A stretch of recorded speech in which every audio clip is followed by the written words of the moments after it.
What's up, honey love? What's up, girl? What's up, little honey love? I see you. What you doing, real Sonya? What's up, Sonya? Fat Mama Sonya. What's up, Fat Mama Sonya? What's up, Fat Mama Sonya? What's up, Mayday? Lord Mayday. What's up, boy? What's up, Lord Mayday? What's up, my boy Doc? What you say, Doc? What you say, Doc? What you say, Doc? It's my big boy, Doc. What you say? All right. Welcome back to another week, another episode of Gamedog Talk.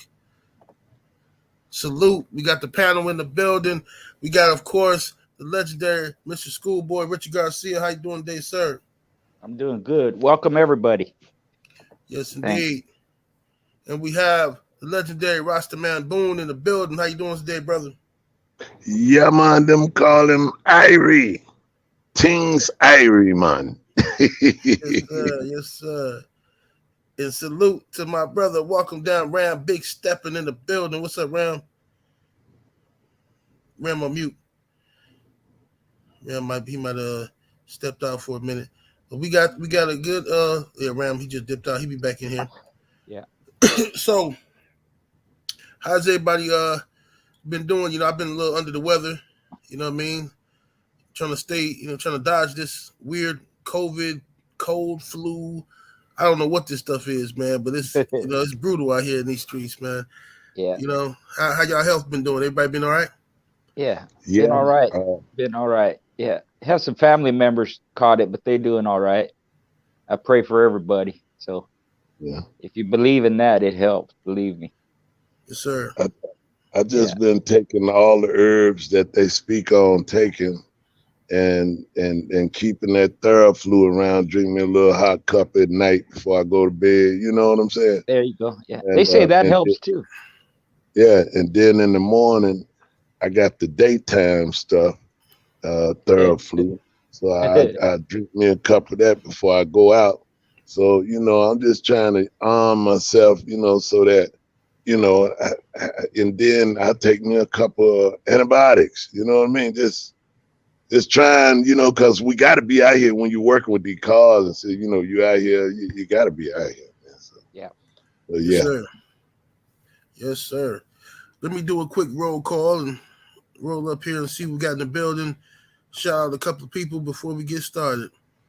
Mike Lee in the building. Salute, man. Mike. City Boy Kennels, what's up, brother? Bulldog Bill in the building. Miami Snoopy, 305. Oh, shit. Chris Ray. Rick Ross, salute. El Dios de los Perros. Ooh, I'm getting it down, man. Getting it. Yeah. Let me see here. Grind Mode Kennel, salute. AJ, Son of Tank. Powerhouse Watson. Let's see. Powerhouse Watson. I like that name. That sounds good. Yeah. King Cobra Kennel, salute. King Cobra. Let me see. John Oakes. Griffin Kennels. Mark Casey. Run them down. Dread, salute. Run them down, Dread. Yeah, that's what he said. Yeah. Do it, style. Run them down. Morris K, American Pitbull Terriers. Let me see here. Dogman D. Harnett County News. Mozzie Nation. Todd Green. Paris Jackson. Von C. YM87, salute. Bank Statement Kennel, salute, brother. Bank Statement, I see you in here. Make sure y'all check out Bank Statement. He got an excellent channel. He talk about them bullies and stuff on his channel. Salute to Bank Statement. Bank Statement. I like that. Yes, sir. Dan G. My brother, Mr. Shelton. Salute to my brother, Mr. Shelton, man. Keep your head up, brother. Brother going through something right now, but, you're going to bounce back. Keep your head up, brother. 6 million prayers to Brother Shepherd. Yes, Prayer sent. The provocative bully, Young World, Dead Game Boxing, Stephen L. the Mac, salute, brother. Kevin Porter, James, Top Dog Kennels, Anna Israel, Fats, Galato, I think that's how you say it. Salute to you, man. American Pitbull Illustrated subscription, SBO Kennels, Black Ice Kennels, Vernon Starr. All right, I can't read everybody, but much love to everybody that's in the building. Salute to all of y'all that come through every week and show y'all love and support. I see y'all in here, everybody, man. I see you in here, Brown Sugar, Tay Brown. I see you, sister. Salute to everybody in here. Salute. Right. Can I say something real quick? Yes, sir. Yeah. El Dios de los Perros, gracias por subir el homenaje de los perreros de México que han fallecido. Muy amable, amigo. Muy amable. Y te mando un abrazo a la distancia. Gracias. I just thanked him for he put up a video as an homage to some Mexican dogmen that have passed away. It was a real nice little video. So I was just thanking him for that.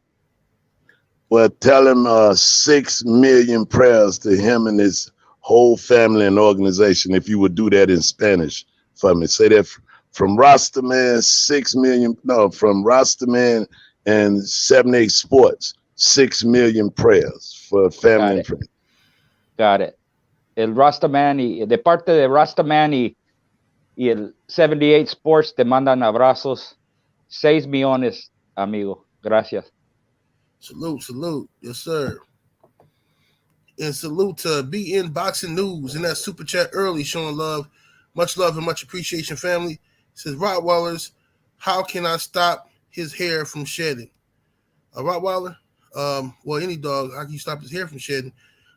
Is it just shedding naturally? Like some dogs shed a lot of hair, man. What I used to do when I had dogs like that, they would shed. I would just would work for me. I don't know if it's gonna work for. I don't know if it's scientific, but I would just brush my dogs, man. I would make sure I kept them clean and just groom them. You know what I mean? Brush them and stuff like that. You know, but I haven't had a dog like that shed hair like that in a long time. But I would try to brush them every couple of days, man. What's your thoughts on that, Mr. Garcia? Yeah, same thing. It's a natural thing that happens with dogs, especially long-haired dogs. Yeah, well, all dogs shed, even the short-haired ones. It is not that noticeable because it's short hair. But it's a natural occurrence, and the best thing to do is just groom them, like you said. You know, brush them out. Do it outside, you know, so it's not inside. It'll keep it down some. Yes, sir. Any thoughts on that, Mr. Rastaman Boone? I would say, you know, humans and dogs, animals, they shed hair. And we groom, we wash, clean, and brush, and just keep doing your thing. Yes, sir. Mr. Gumbo in the super chat showing love. Appreciate you, brother, coming through. He says, salute 78, Schoolboy the General, and the other guests on the panel, and the family in the chat. Hashtag Bodru Blood 100. What's up, Mr. Gumbo? Yeah, Mr. Gumbo, how that dog turning out for you, man? How's the dog working out for you? Mr. Gumbo. Salute to you, brother. Appreciate the support, man. All right. Salute to everybody in the chat. Smash that like button, y'all. Let's get the likes all the way up. All right, let's go and get to the first question. Ram will jump in here, back in here whenever his connection get good. First question we had was, what was the most dogs you worked? We all, of course, this is all from a historical standpoint back in the day. What was the most dogs you worked successfully at one time with minimal help? And what would you say would be ideal number of dogs to work simultaneously? We'll start with you, Rastaman Boone. It just depends on how many hands you have. And what I have done, we've been able to do years ago, anywhere between 3 to 4 or 5. And, of course, you have to plan it all out, whatever it is you're trying to do, if you're going to do that many. And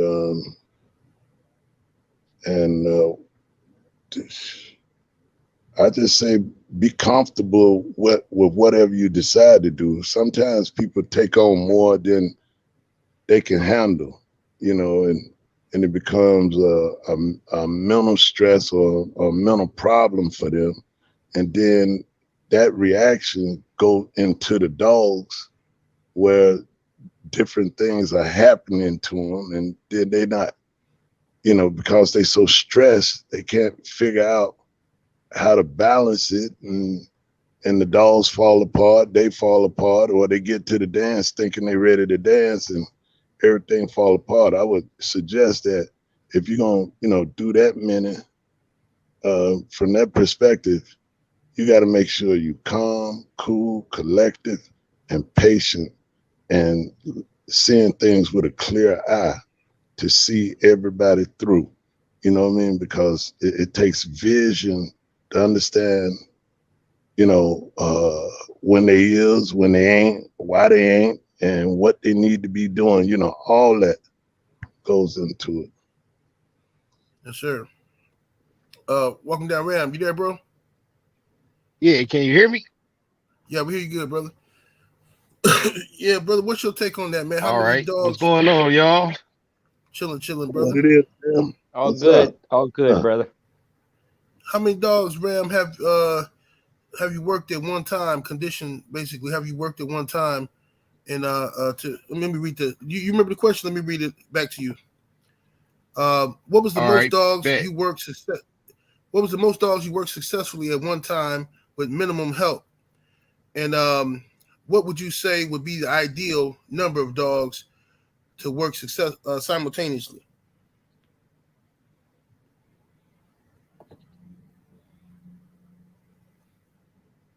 Most I ever did was 3 cord 2, and that fucking one of them was just a fake shape. He was just a fucking mutt.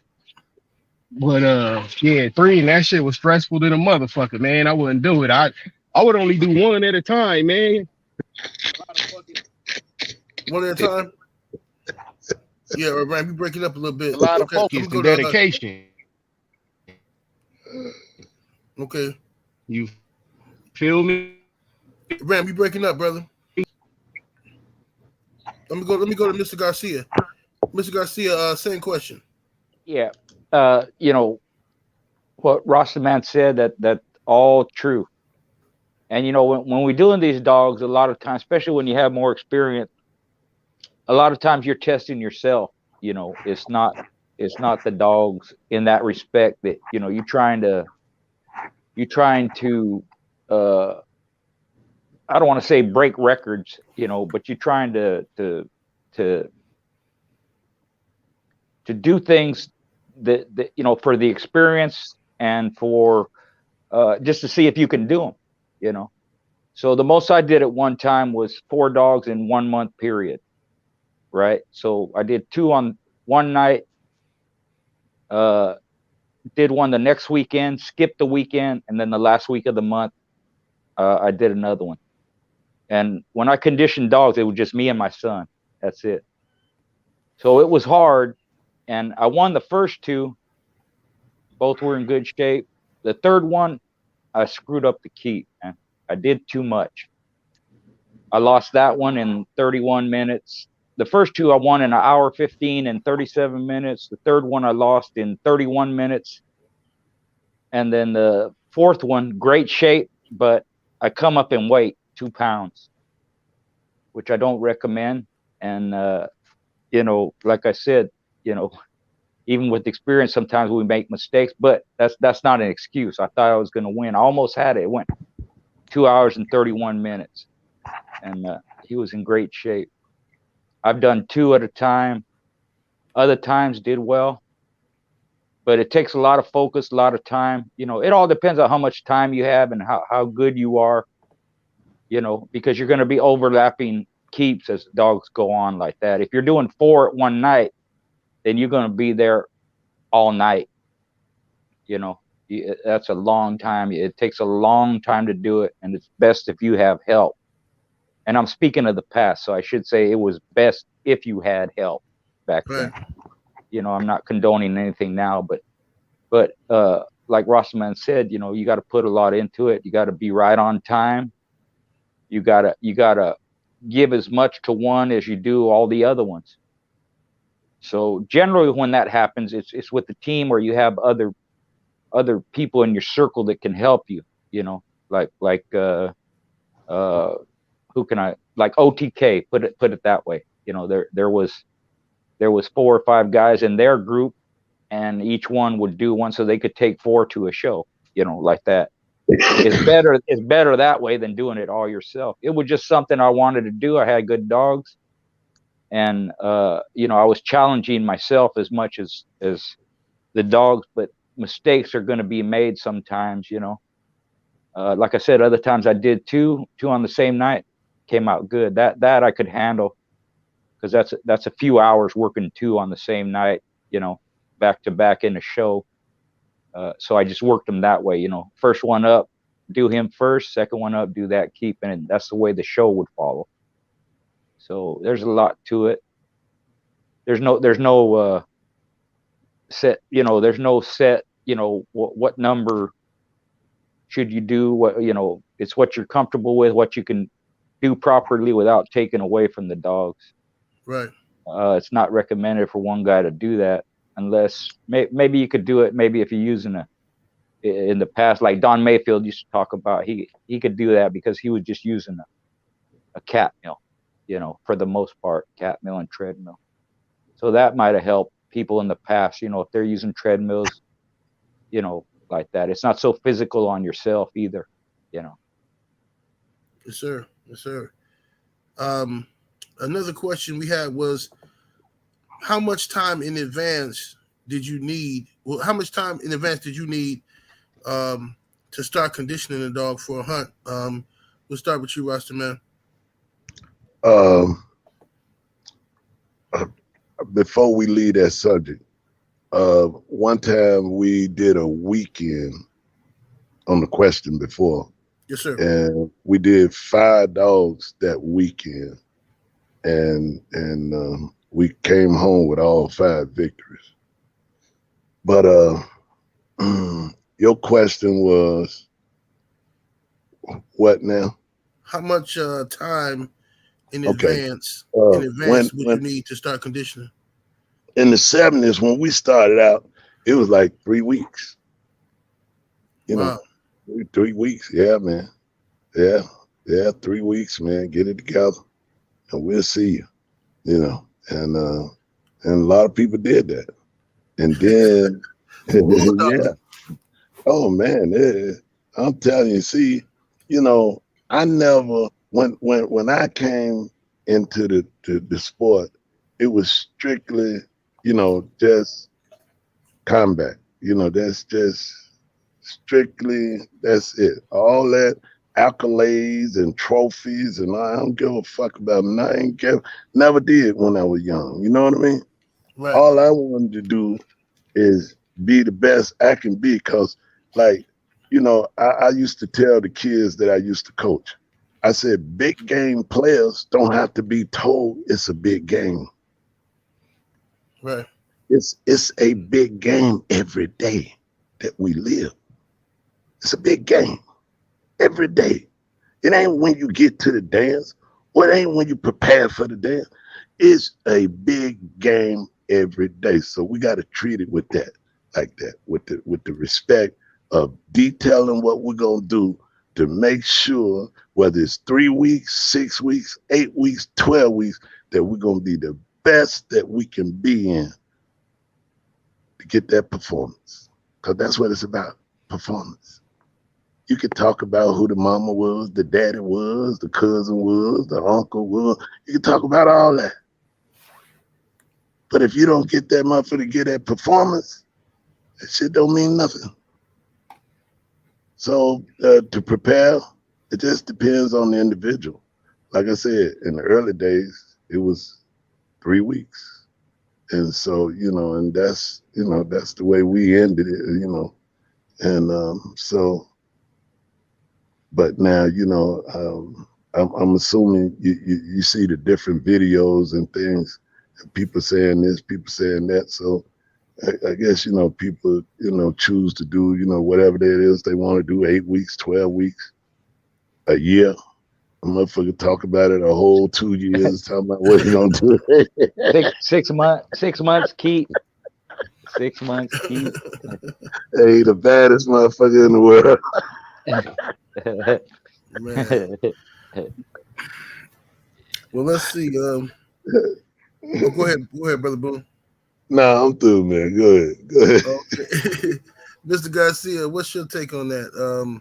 Yeah. How much time in advance did you need to start conditioning a dog for a hunt?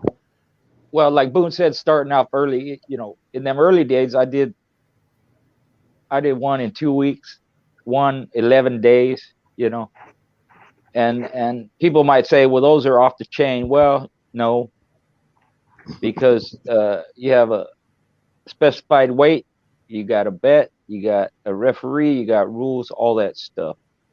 That's right.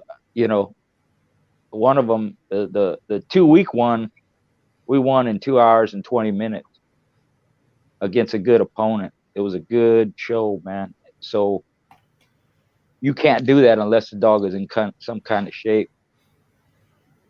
Right. And most of mine were 8 weeks, but I've done 6 weeks, I've done 4 weeks, and I got the farther along I got. Like I said, I only had my son help me.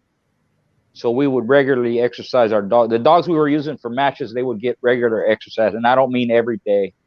It's just, you know, a few days a week, just to keep them fit and keep them close to their pit weight. And in doing that, if I had the way I did it, the way I looked at it is, if I'm doing 8 weeks, even if the dog's fit and close to weight, I'm going to start off slow and build up, peak them out, you know, the last week. If I'm doing 4 weeks, I'm going to start with a heavier work rate, harder work. And all I'm doing is starting off giving them more work, but the keep is shorter. So I can get them up. I can get them built up in those 4 weeks, peak them out, and I'm good to go. And it's just a matter of practicing how to do that, you know, because the dogs, they have a way of coming in weight. We've talked about that.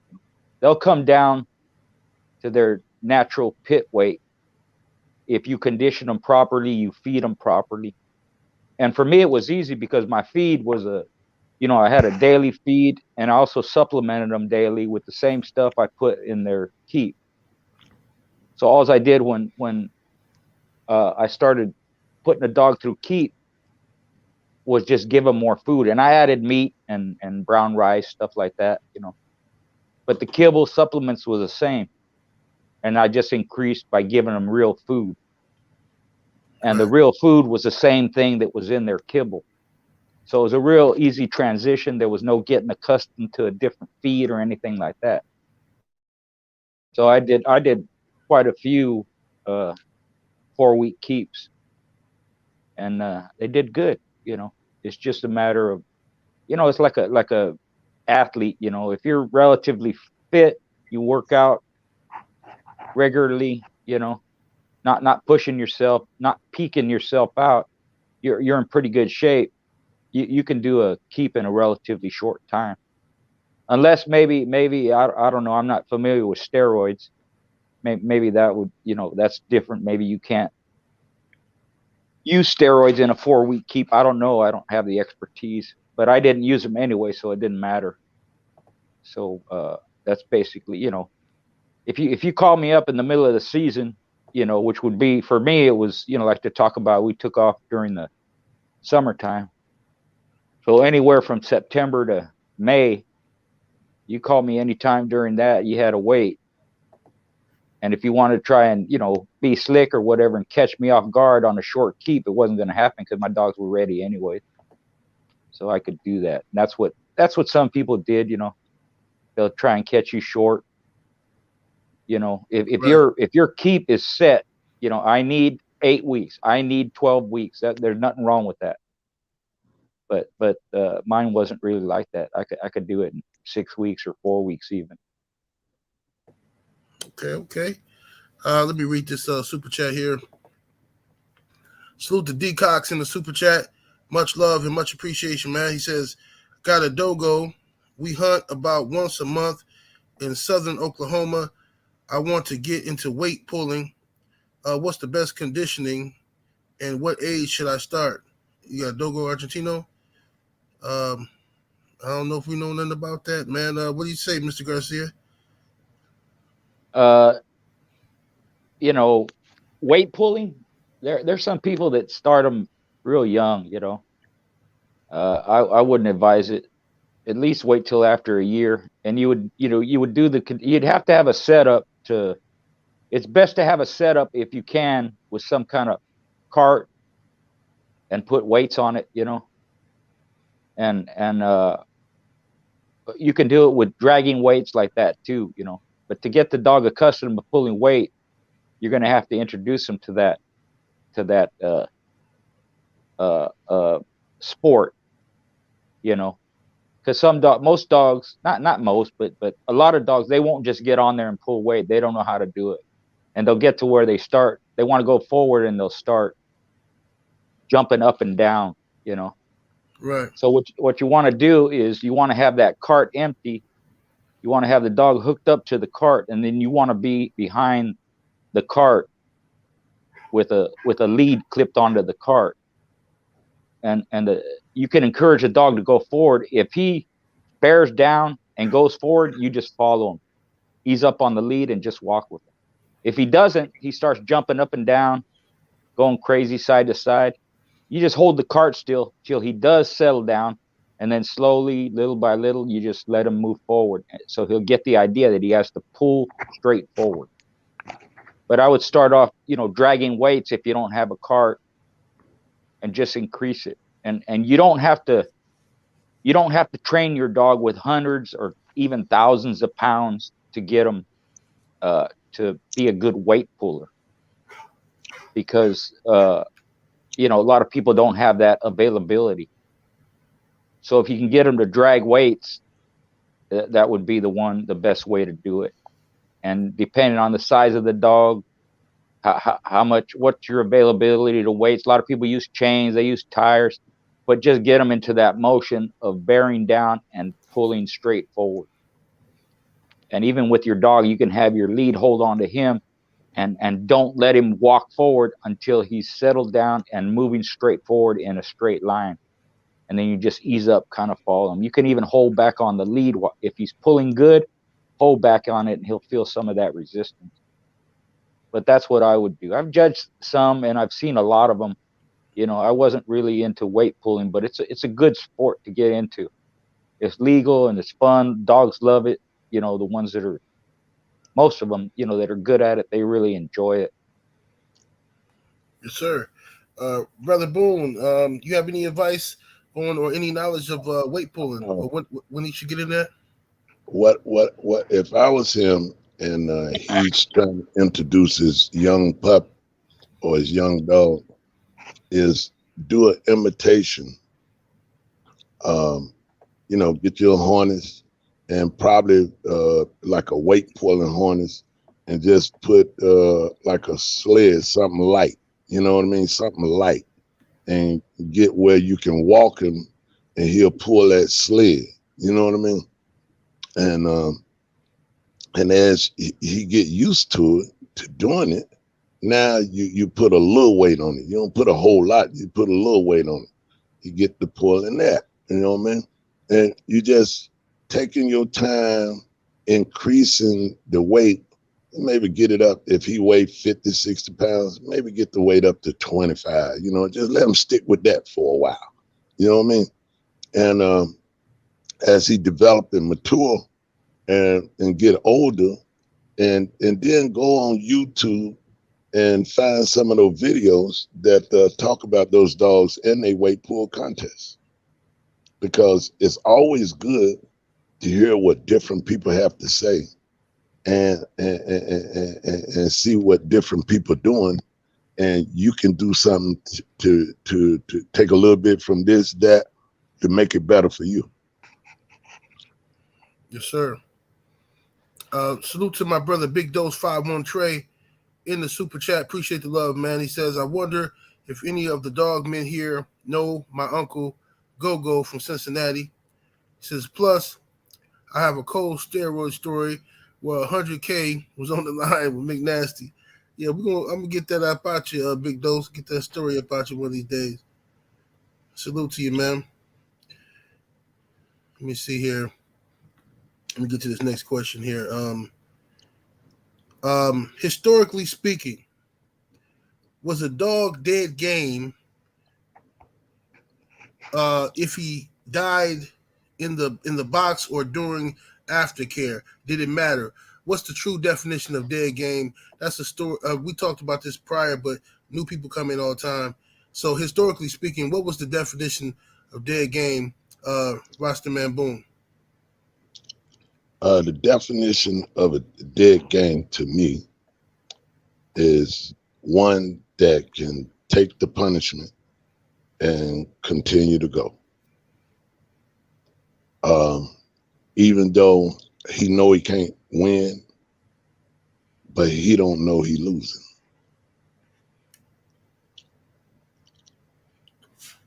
Okay. You know, you got different people have different thoughts about what dead game means. But to me, if you take your death, that's dead game. Okay. Yes, sir. Mr. Garcia, what's your take on it? Yeah, pretty much what he said as far as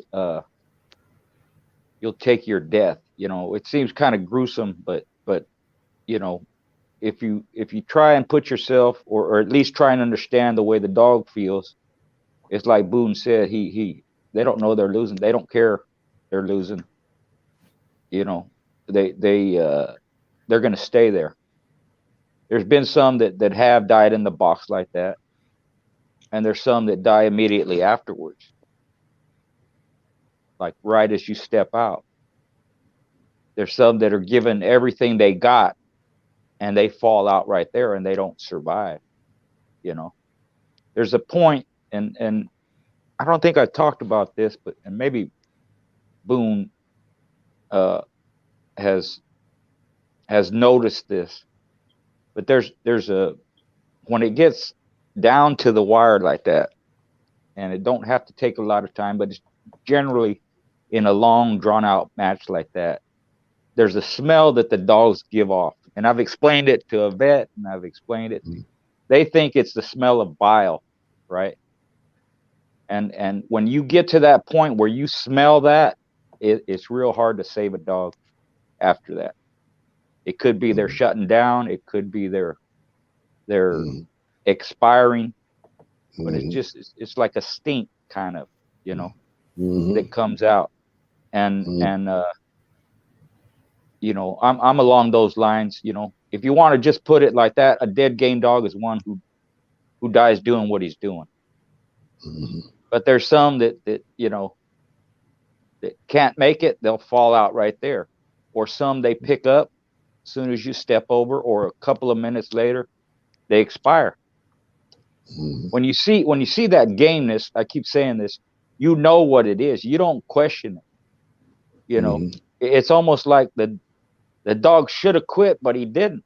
He had every right to, but he don't. So that tells me the last thing on his mind is to keep doing what he's doing. He's not going to stop. That's all he's thinking about. So when you see, if you've seen it, you know what it is. You can get all kinds of interpretations, all kinds of opinions, this and that. And the best way I can say about gameness is when you see it, you know what it is, and you don't question it. Yes, sir. Rastaman Boone, we got a question for you from Ashanti Mindy. He says, Rastaman, why didn't you breed Champion Bronson more? And where would you rank Champion Bronson out of all the dogs you've seen? Bronson was a champion, and we won 2 more and made him grand champion. The reason why I didn't breed him is because I really didn't back then. Them dogs crossed up the way they were. I didn't really care for them, and you know, and he was a project. You know, I really didn't even want him, and but me and him developed a relationship that whether he was doing good or bad, if I said something to him, he you know, he was like a kid. Like you said, why you over there putting paint on that wall? Get a rag and clean that shit up. Well, that's how he gonna respond. He gonna clean it up, you know. Whereas one time we was down, I sent him off with Bill, and they got there and they was at the dance, and I heard all this noise, and I'm assuming it was the opposite side. And when I get in there, they telling me it's him, and I'm like, what?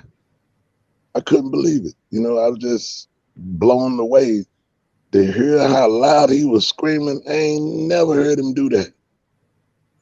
But when I walked in there and I seen that, and I went over there, I said, if you don't get your black ass up and whoop this motherfucker, I'm gonna kill you.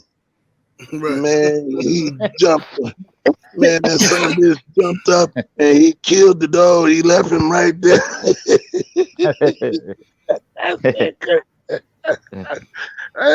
I told him, I said, you better get your ass up and go get him. Man, I mean, man, he flatlined that joker. I mean, right then and there. I'm talking about straight put him away. And everybody, it was so quiet. It got so quiet, man. He might not have done that for anybody but you. That's what I'm saying. See, when you build that kind of, and that's what made him as special as he was, because, you know, if you looked at him, he wasn't the best looking motherfucker in the world. And he had one top left hanger and one right bottom hanger, and he put them all the way like that. You know, he was just you know, but he was special though, man. Maybe I should have bred him. I apologize to him, because he deserved that. I should have bred him, man, because hey, I could say he took care of the business, man. He took care of the business. You know, it's funny because some people don't like hearing this, and some people don't even understand it. But there's some dogs that you don't breed because you don't want to breed them. Right. You feel they ain't good enough, or you don't want the traits they possess, or you don't like how they're bred. Whatever reason, if you're a breeder, you breed for specific things. Right. And you know, I had one real good dog. You could call him one of those dead game dogs. I didn't like his style. He died after a second match. He won in 243. But I don't think I ever would have bred him after that. I just did. He was my wife's dog, and we loved him, and he was a good dog and a game dog, smart and all that, but just not the style that I wanted in my dogs. So if he had lived, I probably wouldn't have bred him. If somebody else wanted to breed him, they could have, you know. But I wasn't going to do it, you know. And that's just what comes with breeding. Not all, even, you know, grand champion, game dog, you know, desperately game. Sometimes they're not worthy to you in your mind of breeding. You're focusing on something else. You're going a different direction, or you want particular traits. They don't have them. So they're not going to fit in your program. It's hard for some people to stomach that or fathom it or accept it, but it's okay if you decide not to breed a dog for whatever reason. You know, you make the kind of dogs you want, so you're going to breed the kind of dogs you prefer. And let me finish up. Where I would rank him, okay, I would rank Bronson. I've seen a whole lot of good ones, my brother. To me, Bronson was a prize dog. And long as I was with him, I know he was gonna win, because he was one of them dogs that he wanted to please you. You know what I mean? He was real affectionate. He was real affectionate, man. I mean, he'd be all around my leg, and I'd be like, damn, get your ass off. Damn, move out the way. He just want to just stay close to you, man. You know, and he wants you to rub it, and I would rub it. And we, like I said, we had a good relationship, because I don't believe in beating dogs. I don't believe in that dumb shit. To me, man, you got people you beating on the dog. I don't like that. When I see that just turns me off, man. When I see a dude beating on his dog, I'm like, damn, what the fuck is wrong with him? Why would you do that? You know, the only time you do something like that, if a dog trying to bite you, you get his ass off you. You don't just beat on the fucking animal. You know what I'm saying? You know, you don't just do that, man. You want to love them and make sure, you know, even though they stepping on your shoes and getting up on your pads, you say, get down, you know what I mean? But you don't beat them. You don't do that. But anyway, he was an affectionate dog. I rank him. Let's see, where would I rank him? There's been a lot of great dogs that I done seen, but I'll tell you one damn thing. I'm fucking proud of that little black motherfucker, man. I ain't never think that son of a bitch gonna be a grand champion. That fucked me up. I'm so shocked, man. I mean, he put my ass in shock. Really, he put me to shame, because I was like, I ain't even think he was gonna go that far, man. I swear I didn't, man. But hey, you know, I gotta give him credit, man. He pulled that shit off, man. I swear, man. You know, if you know, when you're right there in the middle of it, you don't see it like you see it now. And I think about it, and everybody that he went into, they all seen him go and said they go whoop him. That was the thing. He didn't duck nobody. Anybody that said they could whoop him, I said, okay. He was whooping. And he finished, you know what I mean? So I just say he probably in the top 25 or 50 or whatever. Yes, sir. Yes, sir. Mm. Let me get That's it. I'm through with it. Good stuff. Good stuff. Let me ask Ram, you there, brother? Ram, can you hear me? He on mute. Now, Ram, his connection might be bad still. Let me go to you, Mr. Garcia. What's your standard for a yard starter for a dog? If you're gonna start your yard with a dog, what's your standards for that dog? Tested dogs back, you know, that's the way I looked at it. Tested dogs, you know, you're gonna like particular bloodlines or just dogs, you know, certain dogs in general. You know, it could be a tight bred dog, it could be an outcross dog, could be a line bred dog. I basically started with 3 dogs, a male and 2 females, Big Red, his sister, and an inbred Jeep bitch, and I built my foundation around those dogs. If you starting with just one dog, I would suggest starting with a female, because you can get pups off of that if you're going to make breedings. You know, as far as you know, a standard for the dogs themselves, you know, they should be proven. You know, that's again, I'm speaking in the past. Right. They had to at least be that. And you know, my mind back then was, you know, I had several dogs. Some of them were even related or bred like those 3. And that's what I ended up with, those 3 basically.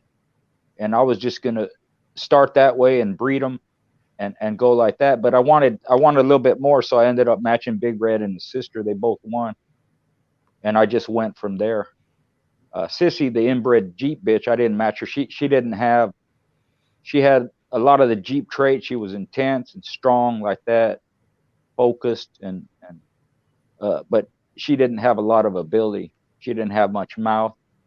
She was strong, you know, like that. But I wouldn't have matched her. She wasn't good enough to be matched. But Big Red and his sister were, and I just started with those 3.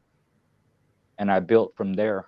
You know, it's kind of like they do in game fowl, a trio. A lot of times you see people selling trios. You can start with, like I did, with a male and 2 females, or you can start with 2 males and a female, you know, and you'd be breeding both of those males to that 1 female back to back, or however you're going to do it. And you're going to have to get some more dogs after that, you know.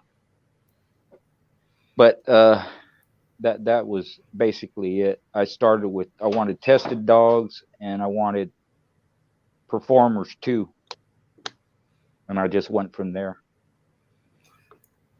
Yes, sir. Mr. Boone, can you tell us what was your standard for starting the yard with a particular dog?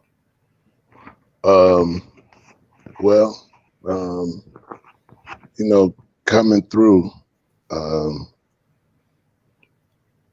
the early days, you once you seeing what it was like, you know, you envision having something that would stay there, and to, you know, for some people it takes a long time for them to get it, and then some people don't want to get it because they just want one that'll flat out drop you, and if it don't, it quit. It's okay. Some people like that, you know. But when I was young, that's what I wanted. I wanted something that would stay there and drop you.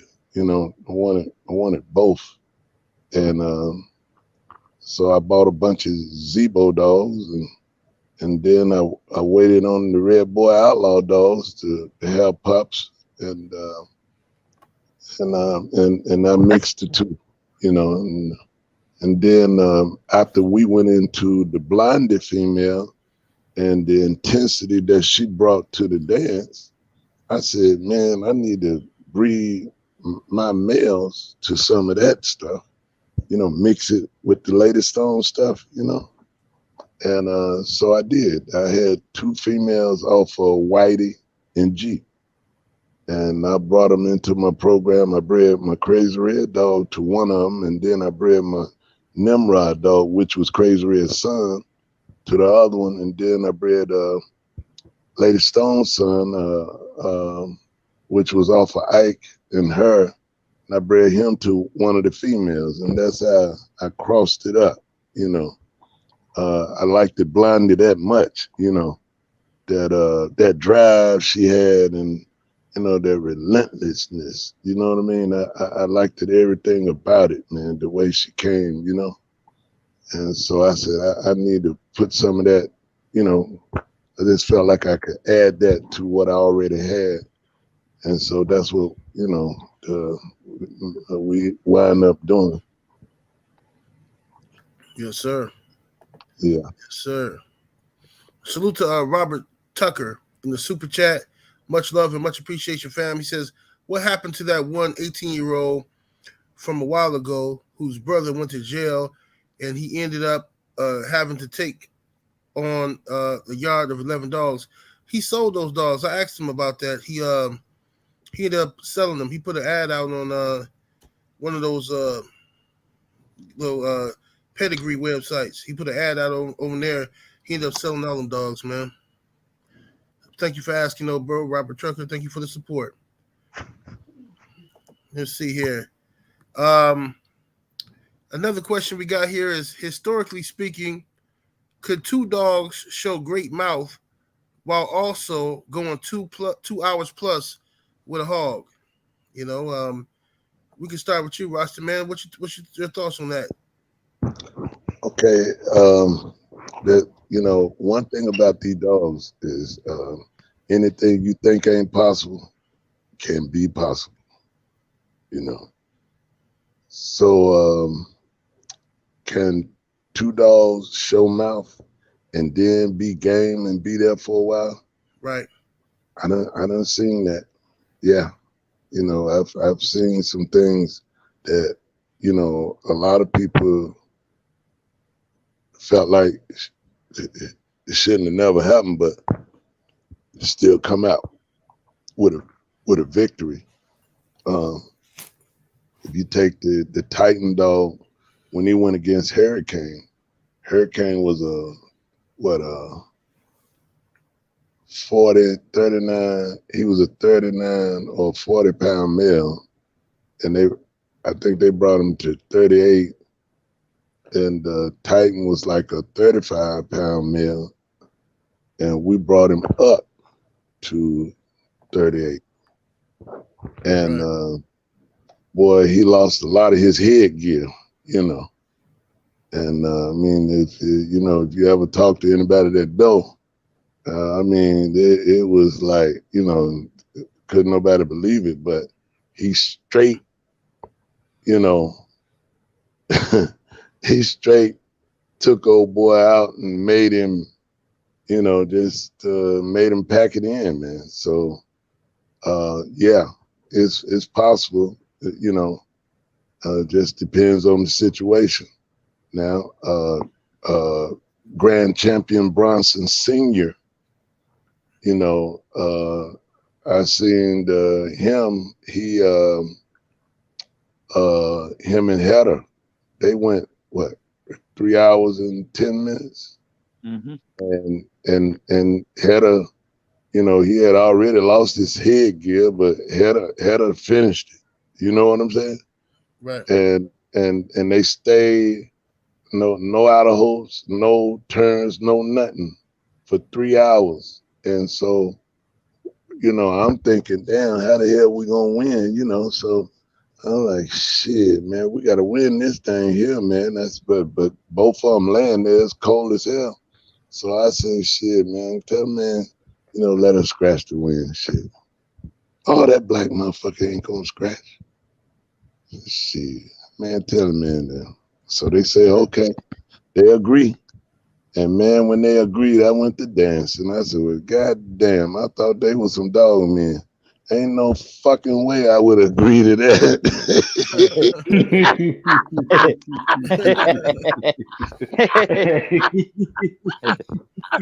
He got one on the hook. Hey, bro, ain't no fucking way. Hey, we both laying there. Shit, man, we could draw. That's the best we gonna do. You see what I'm saying? You keep yours, I keep mine. You know what I mean? But they agreed to let us scratch the win. And goddamn it, boy, Bronson come across that motherfucker like a racehorse. Yow! At 3:10, man. And as soon as we got out and walked to the van, and I ran up, I said, let me talk to him. I said, goddamn, boy, this to senior. I ain't talking about the junior. I said, damn, I said, boy, thank you, boy, thank you. He looked at me and wagged his tail, and then he just fell over, man. I said, damn. I said, man, I was so glad I got a chance to thank him, man, but he was a true soldier, man. He was a soldier. So, yeah, I done seen some crazy stuff, but, you know, and it's possible for him to go through that process and still, you know, somebody win in the end. It's just a matter of people understanding what they're looking at, because if we hadn't suggested that, then, you know, both of them would have been right there, and then it would have been a draw. But my thing was get the money. You see, get the money. And how we do that, we let him scratch to win. And that's what he did, so we won. But yeah, go ahead. Yes, bro. sir, man. Wonderfully said. Wonderfully said. Mr. Garcia, what's your take on that? Have you ever seen, can two dogs display mouth and at the same time go over 2+ hours? Yep, they can. There's a lot of factors involved. Why? Some of it is they cancel each other out. You know, they may be very hard biters, and they still are, but because of the way the action goes, you know, they not biting as hard as they would on a lesser opponent. You know, these are dogs that are superbly conditioned. They're peaked right on time. One factor is, you know, again, I'm speaking of the past. When you see dogs of that caliber and dogs that are conditioned to that peak. When they're biting each other, they may be cutting the shit out of each other, but they ain't bleeding that much. That's one part of conditioning that like Rastaman says, you got to know what you're looking at. And you can see lacerations. There's a little bit of blood, but they close up. You can see punctures, you can see slices, you can see they can break their leg, all kinds of stuff. But there's not a lot of blood flow. That comes, you know, some people will say it's the medicine they use or drugs they use, but even without it, if you peak a dog properly, because their blood count is right, they're not going to bleed. You know, you look and you go, shit, they're cut to shit, man. There ain't, you know, where's the crimson? That's just part of condition. You know, I saw on film, I saw Tonki and Grand Champion Negra Tomasa cut the shit out of each other, man. And it went 1:40. Tonki lost. She was one of those dead game bitches. She lost. But she was right there, and both of them died afterwards. Negro Tomasa was in Tonki style. I timed it, you know, on the video. She was in her stifle for 45 minutes straight, and when Tonki finally got her out, her stifle was shredded, and there was chunks of meat lying on the carpet. You can see them, but there wasn't blood flowing out of her stifle. It was just shredded. It was gone. Right. Another one I saw was 2 females. That went 3 hours and 23 minutes to a draw. They were knocking. One was a harder biter than the other. She was younger and blind in one eye. The other one was an old bitch, had white on her muzzle, white hair on her muzzle. And that younger bitch even got to her belly, opened her belly up a little bit, and she was bleeding, and milk was coming out too, because she had litter previously, you know. And they just went like that, back and forth for 2 hours. And then they settled down. And then what happened is a tooth got hung up on her palate. I forget which one. And they kind of laid there, and they would get up in flurries and then get hung up again. And they stayed like that. They ended up calling a draw at 3 hours, 23 minutes. But yeah, it can happen. And a lot of it is because they cancel each other out. They're in top shape. They're good dogs, great dogs, if you want to call them that. And they're not bleeding that much, literally. It just, you know, unless you hit an artery deep, you know, you hit veins and all that, or you tear into muscle and all that. If they're in good shape, they, you know, older guys, when they think back, they'll tell you that, you know, the dogs don't bleed that much. That's a thing that stuck in my head. And until I saw it in my own dogs, I didn't know what they were talking about, you know. And then when you see it, you go, oh shit. Stifles ripped open, punctures in their shoulders, on their muzzle, in their head, and there ain't a whole lot of blood. So yeah, to simple answer is yeah, they can do that. Just like top fighters, they do that. They banging each other back and forth, and they stay there.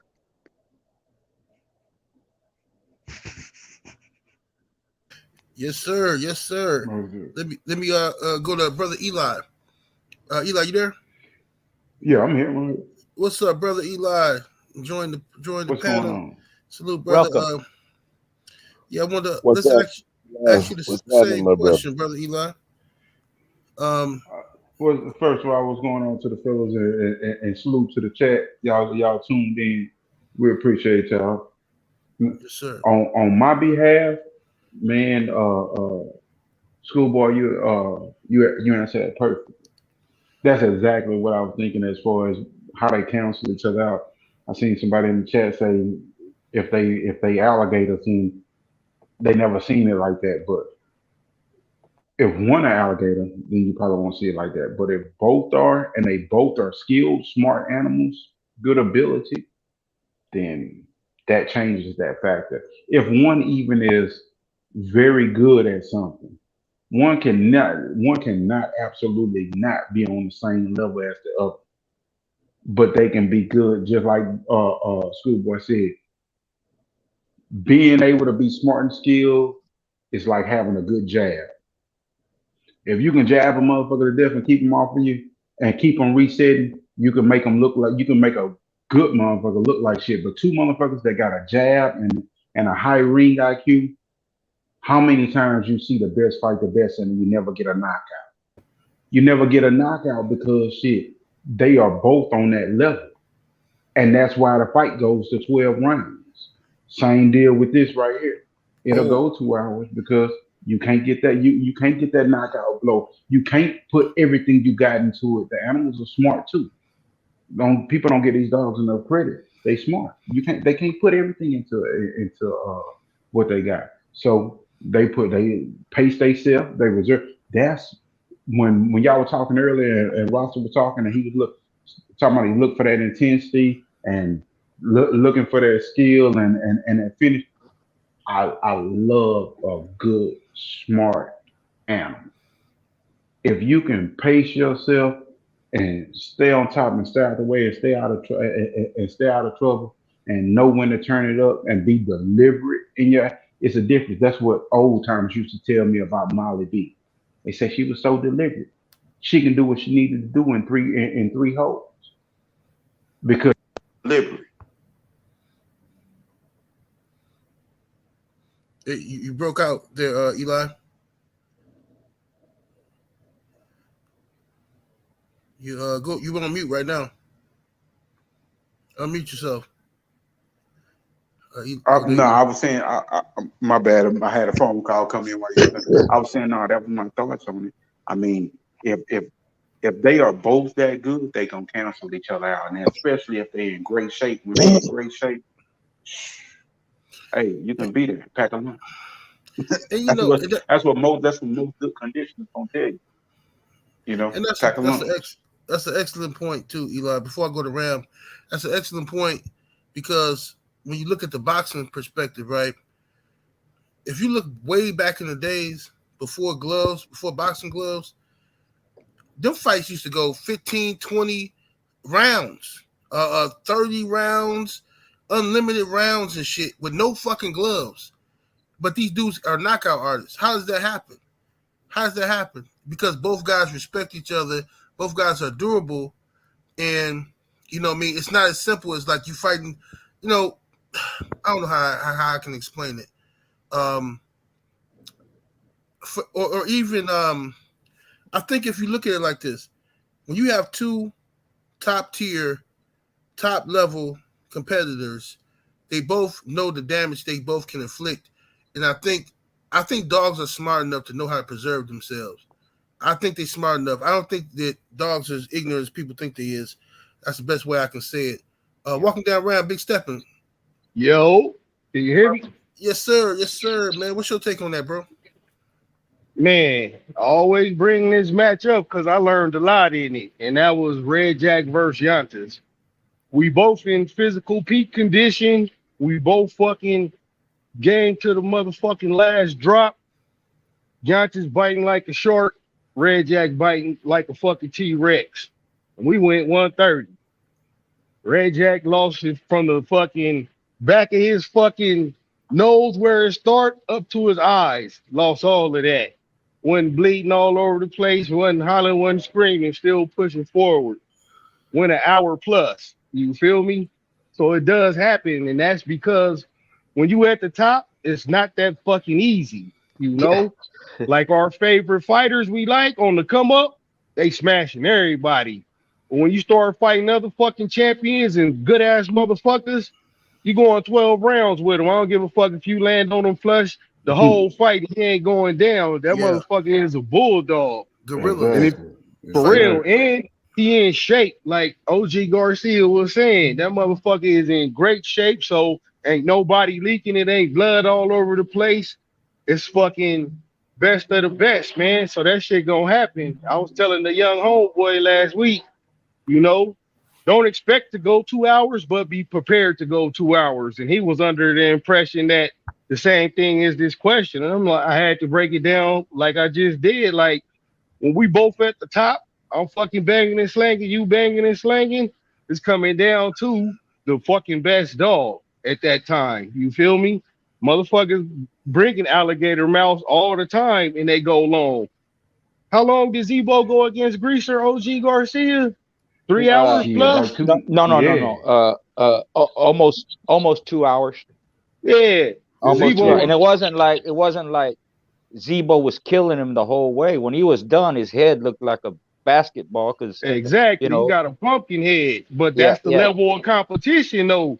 Richard exactly. wasn't known for that type of mouth, but he was known to have enough mouth to fucking punish you when he jump on your head. And we all know ZEBO was a motherfucking killer. One of the hardest Hey, biting and that's what dogs I was still saying. right now. So that shit happens when you at the top. Go Just ahead, man. if you do enough dogs, you're gonna start seeing that. When you start getting invited to the best of the best shit, it's not that fucking easy, you know? Not no 30 minutes or less shit. It's fucking you in there with another fucking man who on a mission just like you, and he wasn't bullshitting, and you not bullshitting. His dog ain't bullshitting. My dog ain't bullshitting. It's finna be what the fuck it's gonna be, and usually that shit take a while. You feel me? Unless you just like Deontay Wilder, Mike Tyson, just crazy power mouth like that, and you could land that shot, your first shot, boom. But that shit is so rare because the competition you going into is smart enough to know how to defend against that. But go ahead, good brother. No, I was gonna say, Ram, good point what you just brought up. I was gonna say is like, look, Deontay Wilder, that's my homie, that's my brother, love him to death. I seen this man knock grown ass 200+ pound professional heavyweights to shit. He knocked their asses the fuck out, make them look like straight trash, right? I seen him do it 40+ times in a row, right? And he fights this guy, Tyson Fury, right? Who I can't stand, but this motherfucker's a gorilla, man. This motherfucker, man, I hate that motherfucker too, but he a goddamn dog, man. This motherfucker he takes that shit, bro. How the fuck do you take them punches, bro? Other men have crumbled with one blow. From one. This motherfucker took all that shit and keep getting up, right? For 12 rounds. Like, come on. Bro, and he the example of what we talking about. Two of the best at what they do. So it's gonna come down to a battle of attrition. So how can somebody else say, oh man, you know, that Wilder ain't got no power, man. Look, he went 12 rounds with you out of your fucking mind. That other motherfucker just game bred like him. Yeah. Exactly. Ask them Ask them 40 other guys if he ain't got no power. Right. Yeah. Motherfuckers that snoring and slobbering everywhere. And doing the stanky leg or Harlem shaking on the floor. Like, and that's the same with the dogs, though. And if you see enough dogs, and if you lucky enough to see enough dogs at the height of the fucking game, if you could get there and see that shit, you'll understand what we saying. Like, that shit happens more time than not. And believe me, I done had some hard mouth killers and had to go fucking, well, I won Best in Show my only time. That was 205. And that was with a fucking T-Rex. You feel me? That shit happens, though, because put him on a fucking head dog who know how to get out the way. It took a while to catch him. But when we caught him, it took more than one. That motherfucker was taking him. Like, we had to fucking break him all the way down like a fucking bird. You feel me? Right. That shit happens, bro. That's no cap. But that's when you know you at the top, though. Like, okay, this shit ain't gonna be easy. I gotta have a real fucking dog. You can't just rely on mouth. And that's when top side and bottom side deep game is come into play. You feel me? Hey, y'all, I'm finna get ready to step out of here again, but I just want to finish off what Ram was saying real fast. Hey, that's when you know you gotta be honest with yourself. If you've been getting away the whole damn time with bullshit conditioning and picking on and picking, it's like these boxers. Hey, you'll understand. You'll know the truth when you get to that level where you can't lie to yourself no more. That's how you tell the truth. That's what it's all about. That's how you tell the truth on yourself. When you get to that point where you see, damn, this motherfucker got as much knowledge as I do and got as much as I got, then I can't get around him. I ain't got enough. Hey, and when you put that little 22 up and come on and get you a 357 or a 44 or something. Exactly. Sure. Big facts. Salute, brother.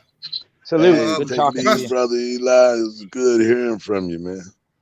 Yes, sir. I had to jump in with y'all, but I'm about to jump out of here. Peace 78, Okay, brother. Schoolboy, Roster, Ram. Yeah, Holler at y'all later. yeah, respect. Enjoy your weekend, brother. Peace. Yeah, Have a good Will weekend. do. Rasta man, go ahead, brother. I know you was trying to say something about that topic. about the what? Oh, I What thought you was- was I thought you was gonna add to something on there.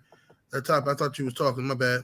You talking about on the hard mouth dog? Yes, sir. Yeah. Well, you know, the thing is enjoy the moment. There's a whole lot of lessons come with this shit. Yeah. Yes, sir. So that'll be the best teacher. When you see it, make sure you understand what you're looking at so you can better prepare, you know, the ones that don't know or trying to figure it out, and the ones that think they know and they ain't got it. And you know, it'll work, man. You just gotta make sure you prepare. You know, it's called prepare to do battle. You know, and if you don't prepare, goddamn it, you gonna find out. Yes, sir. Yes, sir. Hey, Aftermath White, that may be so, but them fucking 10 times better rolls don't fucking count. That's just That's the right. fucking roll. You feel me? Yeah, and I want to say that it's like, you know, I'm gonna read these super chats too, but it's like you got situations to where and I knew this guy I went to high school with. Well, no, actually he went to a rival high school to me, but I used to always watch him play. I used to go to all the high school basketball and football games. And this dude, like I just knew he was going to the NBA, man. This dude could dunk crazy Sean Kemp dunks, just ridiculous, powerful Dominique Wilkins dunks. I mean, he humiliating everybody. You know, he's scoring like 30 points a game, all from dunks. You know what I mean? He ain't got no jumper. He just dunking on people, right? Just annihilating people. And he went to a private school, and you know, he was one of the only black dudes in his school. You know what I mean? He slaughtered everybody when they would play these games, summer league games. But one day, and so I thought he was just the shit. I had never seen a player like this before, judging by his competition. But he played one time in a game where he was put in with other dudes from New York City, random schools from New York City, the best basketball players in New York City. This dude was straight fucking trash compared to these guys. And I'm like, what the fuck is going on? I'm making excuses up in my head like, well, no, man, no, this ain't right. He got exposed because the level of competition had risen. You know what I'm saying? He not playing with prep school kids no more. Now he playing against guys who do this every day. You know what I mean? So that was a learning lesson for me and for him too. You know what I mean? Because he started playing basketball. He a tech guy. Now he a real smart guy. He worked with computers and shit. He stopped playing basketball. They beat that shit out of him that day.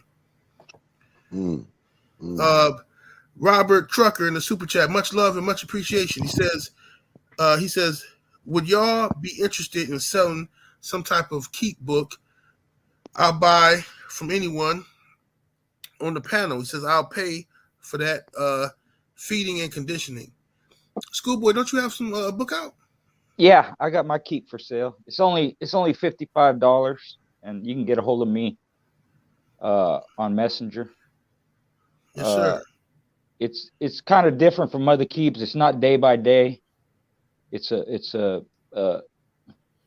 more what to look for, how to work a dog, which I give different examples using different stuff. I give my full 8-week keep, and I give examples using other stuff too.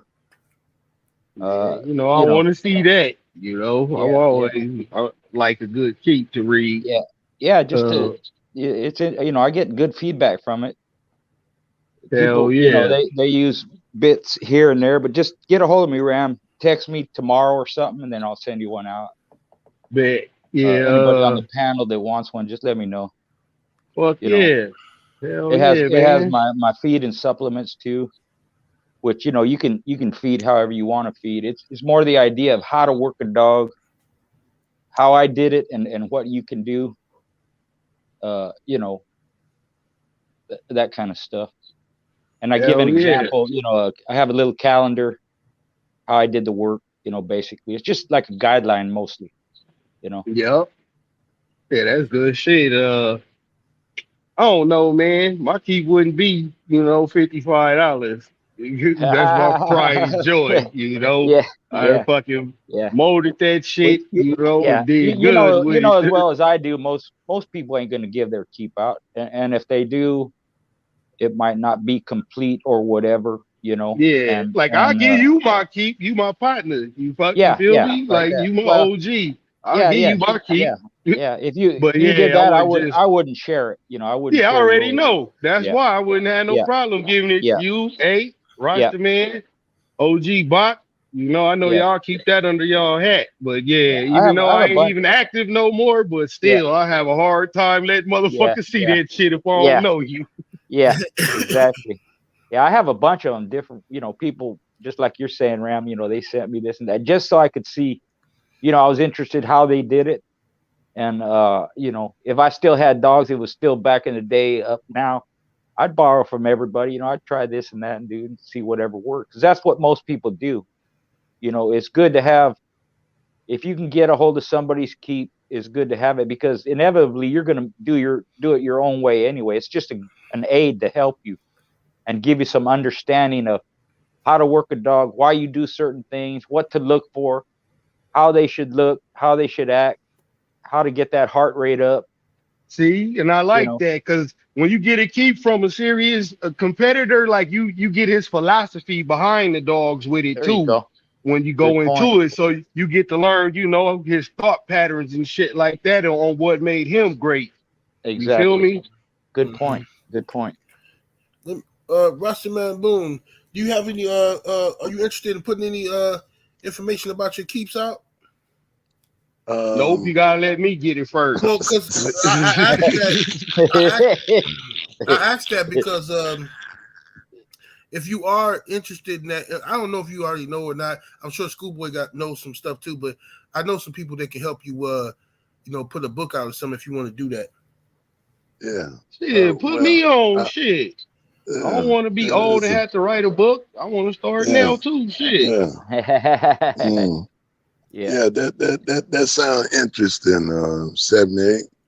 And but what I would say in a keep, when you prepare to do battle, you make sure you have everything you need to start with.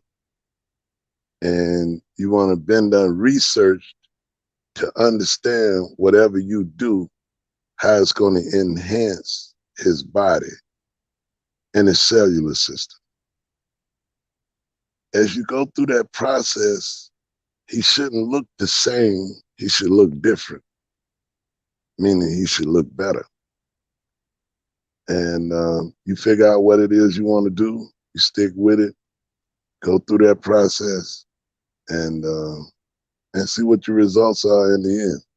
But as far as Sham, the things that I did years ago, I would have to look it up because I can't remember shit. You know what I mean? My brain's so fucked up.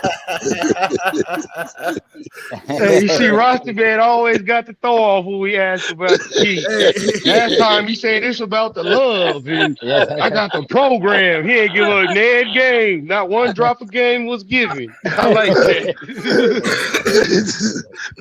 Hey, boy, I didn't say that, did Yeah, I got the program. I like to start off with love. You got to love your animals like you love a woman. Hey, and that's the damn truth. You see It what I'm is. saying? It's But not called one prepare to do conditioning better. tip was given. You ain't even tell a motherfucker how to put a collar on in the leash. No. Because look, if you love that animal and you possess the thought of conditioning, then at some point you'll get it right. You'll get it right. You gotta work You on gotta that be shit. goddamn near Bruce Lee with the philosophies. Fuck read between the lines. You gonna have to think on that, what he's saying. Hey, see, Bruce Lee saying, then this is for real. This is some real shit. You want to float like water. Yeah, be like the water. Oh, bro, think about that. Man, when I heard him say that shit really put me to thinking, boy, because I like challenges. You know, I want to be able to exercise my thought in a way that where others may not. And we just talking about, you know, this, you know, understanding the process, you know, to get maximum performance. You know, that's some serious shit. But I know Schoolboy Keith is gonna get him right, because goddamn it, there's a whole lot of people, you know, done enjoyed, you know, the works, and Schoolboy works, your works, Ram, and Eli and Bakari, and you know, they're asking for a keep from the right people. I can say that. You know, yeah, because y'all guys, Thank you. I got I much appreciate love. that, OG. Oh yeah. So, okay, Cal. I mean, everybody records speak for itself, though, you know, and we all got different conditioning programs, and we all made it to the fucking zenith of being a fucking top shelf dog, man. We reached that pinnacle, you know, and was able to stay up there with the best and be like these OGs is remembered in the history books now. In 20 more years, you know, that's gonna be my story. You feel me? That's it. Very true. See, that's the beauty. I'm sorry, man. See, go ahead, that's the beauty. That's the beauty of our fraternity. See, the stories change with the time. Time change, people change, story change. But the beauty of it is their story. You see what I'm saying? So, you know, who to say whose story the best? Yeah. You know what I mean? You they got all a good. Story, you know what I'm saying? Yeah, they all good. Well, like Ram said, if you're successful, it's good. And there's 100 different ways to get to the same point. And everybody does it different. Everybody feed different. Everybody condition different. Even if you use similar shit, you're gonna. And that's what it's all about. That's what makes it a good competition, you know. And it makes the game beautiful, man. It makes the game beautiful because everybody understands, you know, there's a certain place you can be, you know. You see, and when you understand that, ain't nothing to it but to just, you know, live with it and live it out. You know what I mean? And so those memories from yesterday, man, I enjoy them motherfuckers every day. They do give you warm and fuzzies when you think about it. You can sit back and think about this and that and how you rolled there, rolled back, laughed, and oh man, memories, man. Those memories, man, you never forget them, man. But yeah, that's it, man. I'm sorry. Go ahead, bro. Yeah. All love. Salute to John Batts in the super chat. Appreciate the love. Excuse me. He says Castillo, Swagger, Bread, Dogs, American Pit Bull Terrier, not. I'm not familiar with those. No, the Castillo line, them is considered Staffordshires now. Yeah. They might have been competitive, you know, way back in the gap, but not anymore. They some good looking dogs though. Yeah. All right. Thomas Morris in the super chat. Appreciate the love. He says, does good COLBY blood still exist? And has anyone run into Chupacabra? What the hell is, what'd you say? Chumacha. Will you repeat that question? Chamuco. Chamuco Pit Bull from Mexico.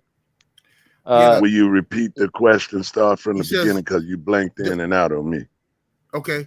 Does good COLBY blood still exist? And has anyone run into Chamuca, American Pit Bull Terrier from Mexico? What about you, Brother Boone?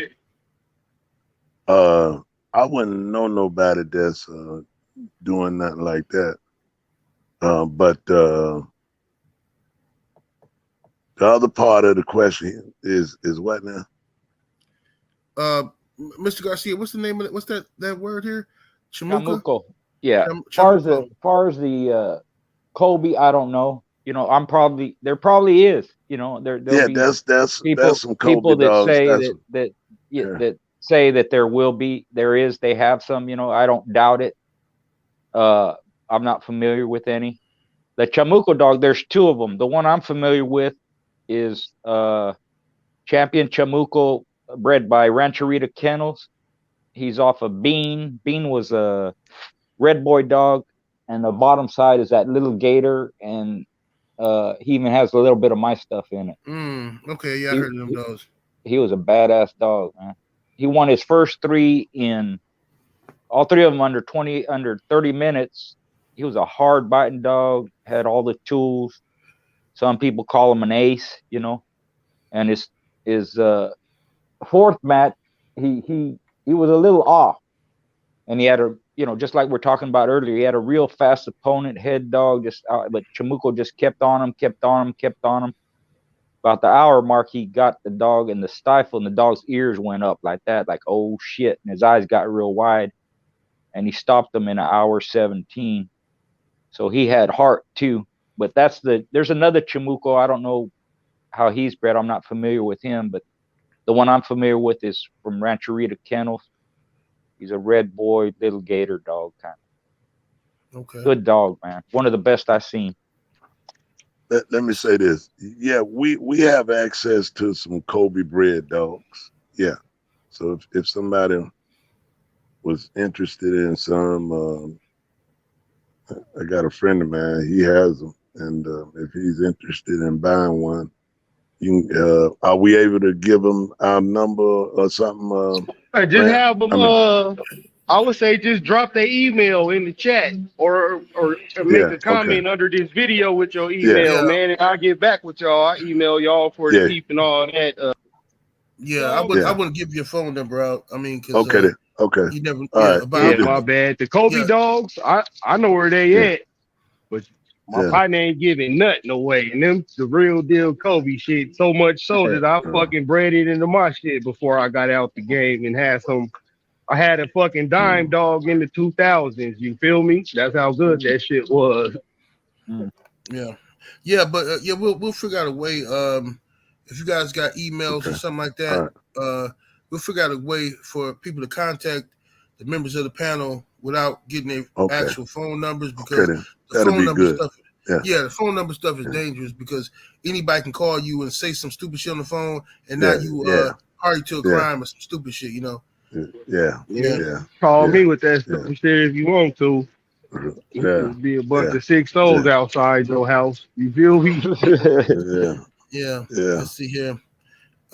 Let's see here. Another super chat. Salute to D Cox in that super chat. Appreciate the love, family. Thank you for your support. He says, my uncle growing up had REDBOY JOCKO dogs. When I was young, we from St. Louis. He passed when I was 13, so I think the community was, he said, I thought the community was gone. Glad to see OG still around, and y'all keep the history alive. Thank you, brother. Thank you, man. Thank you, brother. Thank you.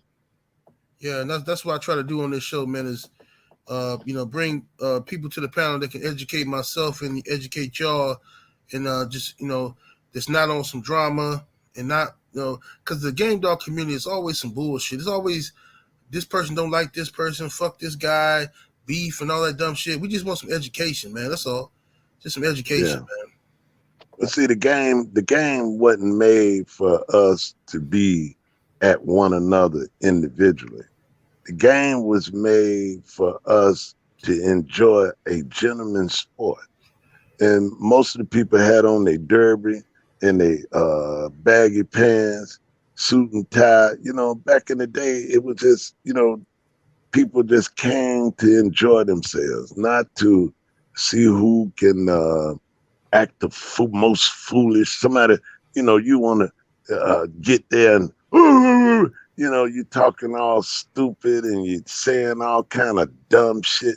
All that shit is ignorancy. That ain't the way the game was made. The game was made, it's a gentleman's sport. It was made for people to come together enjoy the little food, enjoy the little time, and jokers, you know, going on back home to their families and everybody happy, and it's all good, man. But you know, we gotta make sure that in the next 100, 200 years, that the people understand how well mannered they need to be, man. You know, for real, man. It's just, Yeah.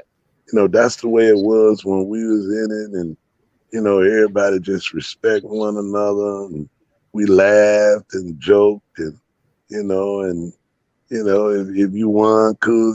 You lost, motherfucker. I got your ass again, goddamn. We're gonna get you again the next time, you know. Keep it like that. But you That's old the bitch beauty ass of the nigga, sport. you brought the bitch ass dog, you old bitch motherfucker. I'm like, give me another goddamn beer. Oh goddamn, you're a Yeah. motherfucker. But all of those dumbass, Yeah. foolish Fuck ass that part clown of the ass. game. Yeah, that shit's stupid. That's clown business, man. Clown Yeah. motherfucking clown business. Right. You see, bulldogging is serious business. Ain't no clown business. Them motherfucking clowns want to act like clowns, man. Supposed to Yeah, be leave like their ass at the circus. Fuck that. yeah. There you go. Can't come to the show. Stay your ass in the circus. Go pick that elephant shit up, dummy. You feel me? Hey, you're gonna get the Ringling Brothers, Barnum and Bailey circle started again. Go stick your head in that tiger mouth. You see if Yeah, he bite your shit go off. ahead. He ain't gonna bite you. Stick your head in there. Hey man, stick his Oh head in no, there. that tiger don't bite hard. He got a soft mouth. let Go me ahead add and some. put your head in there. We're gonna give you $100, you clown. Yes, sir. Hey, motherfucker, turn around without a head and goddamn it fall. That's all facts. Yeah. Hey, Let me add Aftermath, some. Let me that's add where I something got to that. my key from. I was lucky enough to spend 8 weeks with old Mr. Robert Lynn, rest in peace, and get the full Okay. game. The whole game ain't on his DVD because he had a Yeah. cold weight pull program too, though, that Okay. he didn't never show. Right. So Okay. yeah, that's what my key consists of. I just took that to the next level. But yeah, salute, Robert Aftermath. Lynn. All Well, right. Go ahead, Mr. Garcia. What would you say?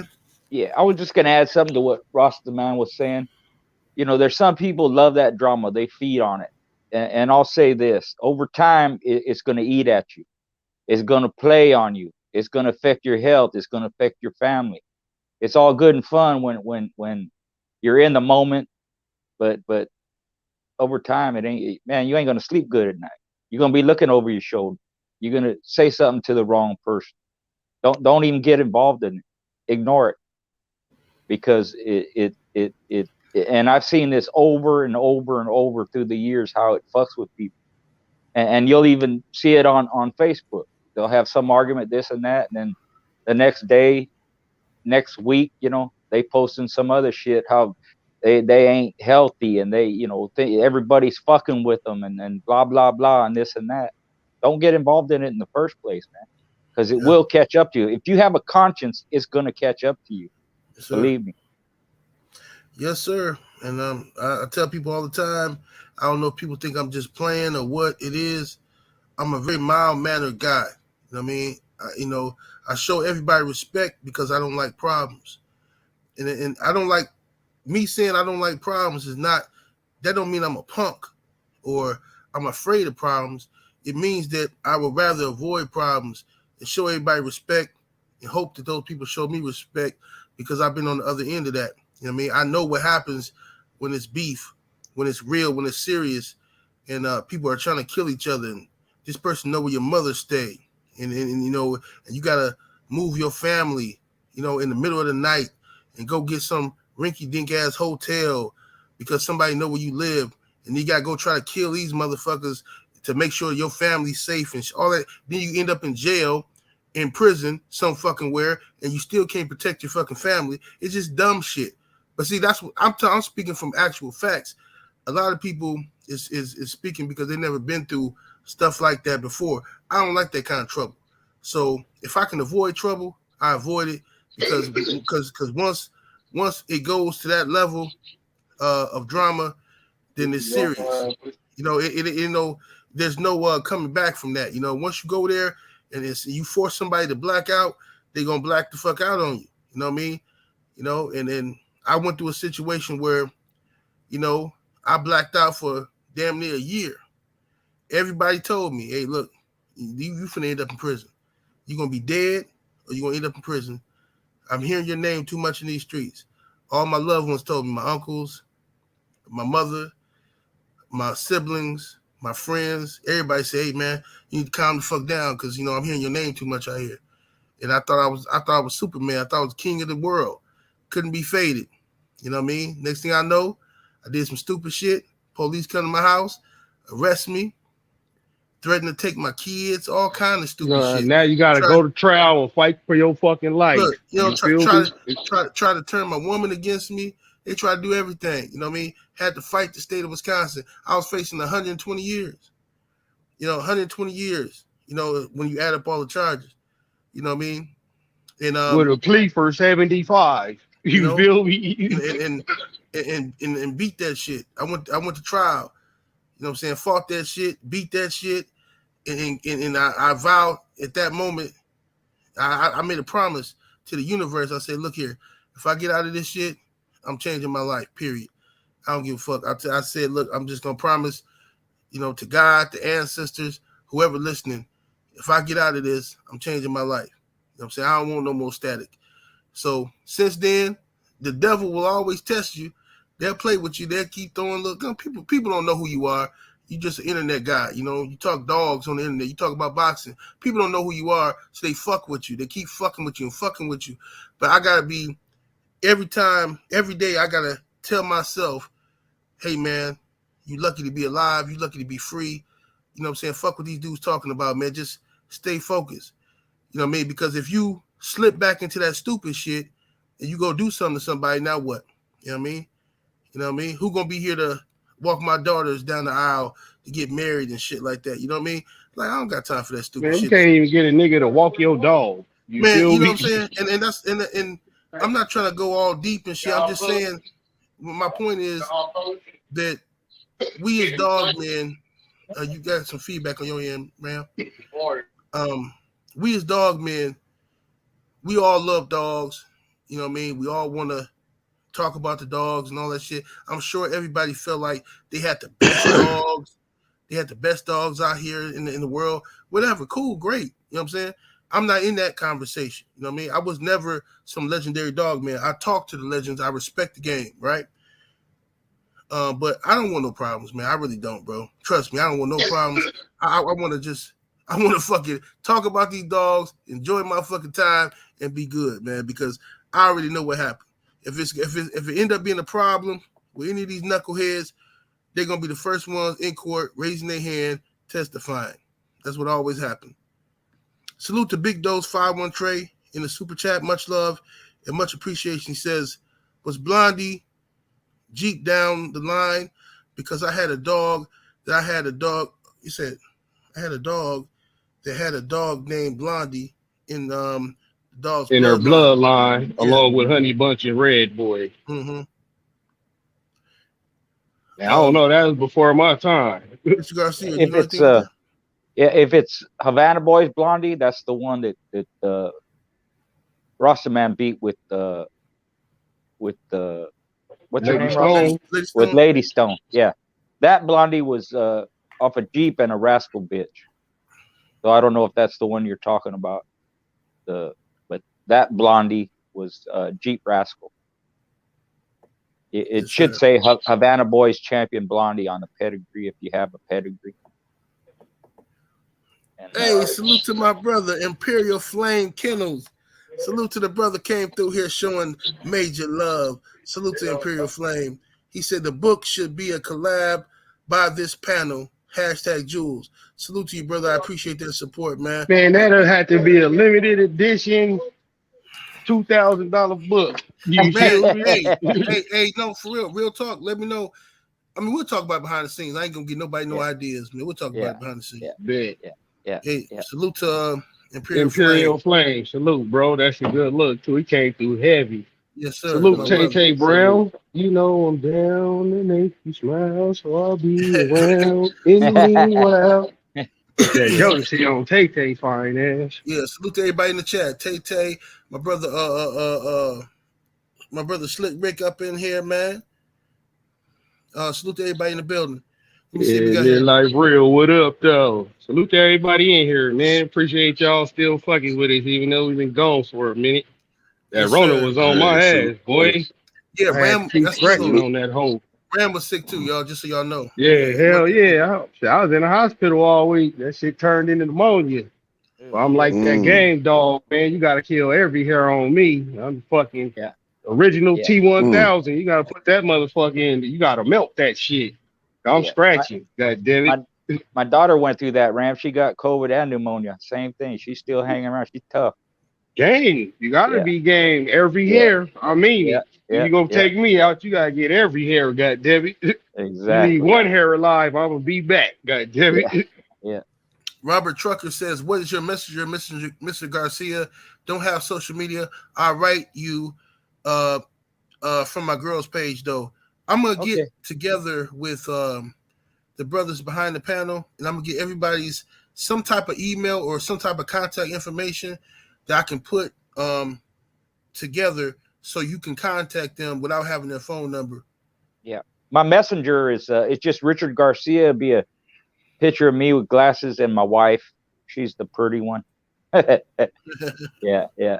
So just look up Richard Garcia. There's two of them. One of them's inactive, but the one that's active right now is me sitting down with my wife on Facebook. On Facebook, yeah. And I like to say too, for everybody listening and that's in Schoolboy Group, please stop asking this man to connect you with me. I got all the friends I need, man. I ain't no active dog, man, no more, none of that. We ain't got nothing to talk about unless you need a Hemi rebuilt or something. Yes, sir. You feel me? It ain't gonna work. He ain't gonna tell you. So just, I mean, it's good practice, but you know, you still gonna get to know. Hell no. Unless, you know, it's a motherfucker who legit that he knows. If he don't know you, don't ask him to introduce you to me, please.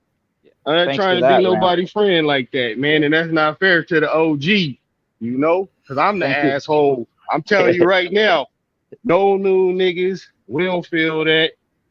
We're going to leave it at that. Yeah. Thank you for that, Ram. That'll cut down 55 messages a day. Yeah, man, you had to call me and just, you be always giving me the heads up, and I respect it. I'm like, God damn, man, stop sweating the OG. If I wanted to be friendly like that, trust me, I would be. I'm a very sociable person, but I'm also cautious with who I fuck with. You feel me? Yeah, and most people are, man. Like, you know, and so, you know, that's just, you know, if you're a dog man and you got some experience with the dogs from back in the day and stuff like that, you want to talk about some of the stuff you've done and your experience with the dogs and legendary dogs you've had or your favorite dogs, I'll talk to you as far as doing an interview with you or something like that. If Mr. Garcia verify that you are a real person, you know, and not some WWE character or something like that. Yeah, like the mob, you need a voucher, homie. Yeah. You vouch for this motherfucker? Okay. Yeah. If OG say you good, then I'll fuck with you. But other than that, then please stop, man. For real. A salute to Mozzie Nation in the super chat. Much love, much appreciation. Said, Mr. Garcia, check your inbox when you get a chance. Great show, Ram. Gonna get the keep from Boone. #game. LOL. Yes, sir. Oh, yeah, I'll probably gonna have to go out there and have them just show me the 8-week keep. You feel me? And I still ain't gonna give that shit away. I'm gonna fly Boone out here. You know what I'm saying?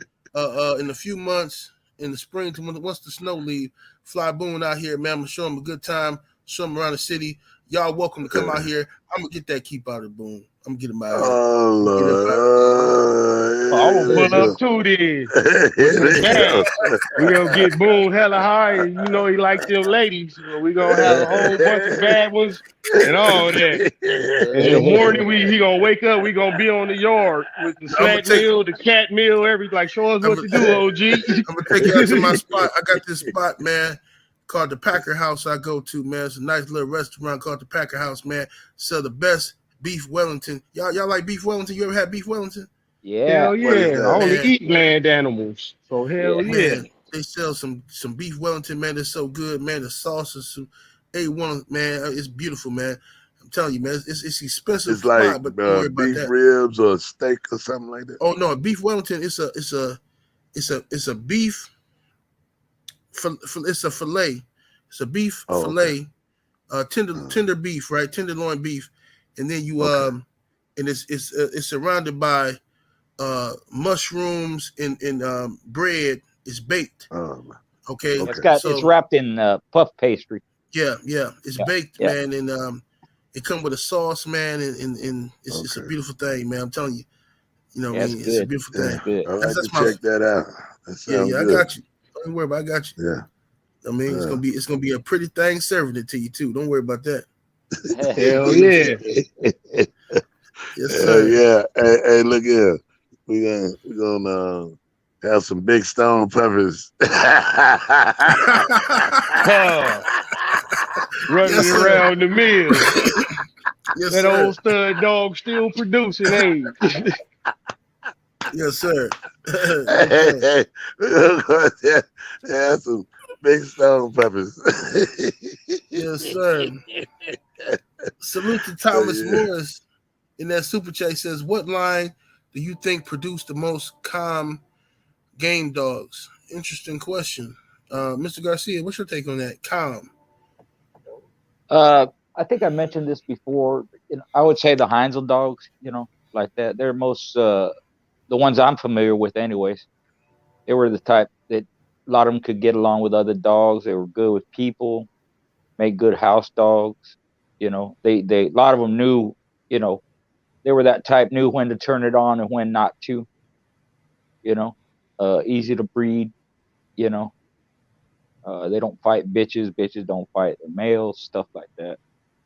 They're that type of dog. That just comes from years and years and years of breeding. They have the Colby influence. If you look back in history, look at pictures and all that, you'll see a lot of Colby dogs doing that. They're be together with pups and males with pups and males and females together, stuff like that. The two don't necessarily have to do anything with each other, being calm like that and being real bulldogs. They just intelligent. They know the difference. That's the one. When people ask that question, that's basically the one I say is the Heinz dog. Doesn't mean they don't get hyped up. They do. They can be real intense, scream in the corner, all that. But they just, a lot of them, not all of them, but a lot of them, they have that intelligence where they know the difference. Yes, sir. The Boom. Go ahead, brother. Yeah, the grand champion JP dog we had. He was a puppy that was raised up with a German Shepherd, and he would be in the house. The friend of mine, brother Pooh, he raised JP. 1 second, brother Boom. Brother Boom, 1 second. Ram, when Boom finished, go ahead and take over, Ram. I gotta make a run real quick. All right, bet. Go ahead, brother Boom. All right, and anyway, he would tell him, "JP, go in your room," and he'd go in there and close the door, go on in the room. And he would play with the German Shepherd, run around. She'd throw him around. He'd try, he'd run and play. So it's possible that I just think, it just depends on the character of the puppy or the dog. You know what I mean? And, I know there's probably a certain line that might be a little less intense, or I don't know if you would say less intense, but a little less about approaching another animal in the sense where they felt like they had to defend themselves or to just get after them. But yeah, you know, I don't know. I just think that it just depends on the character of the puppy and the dog.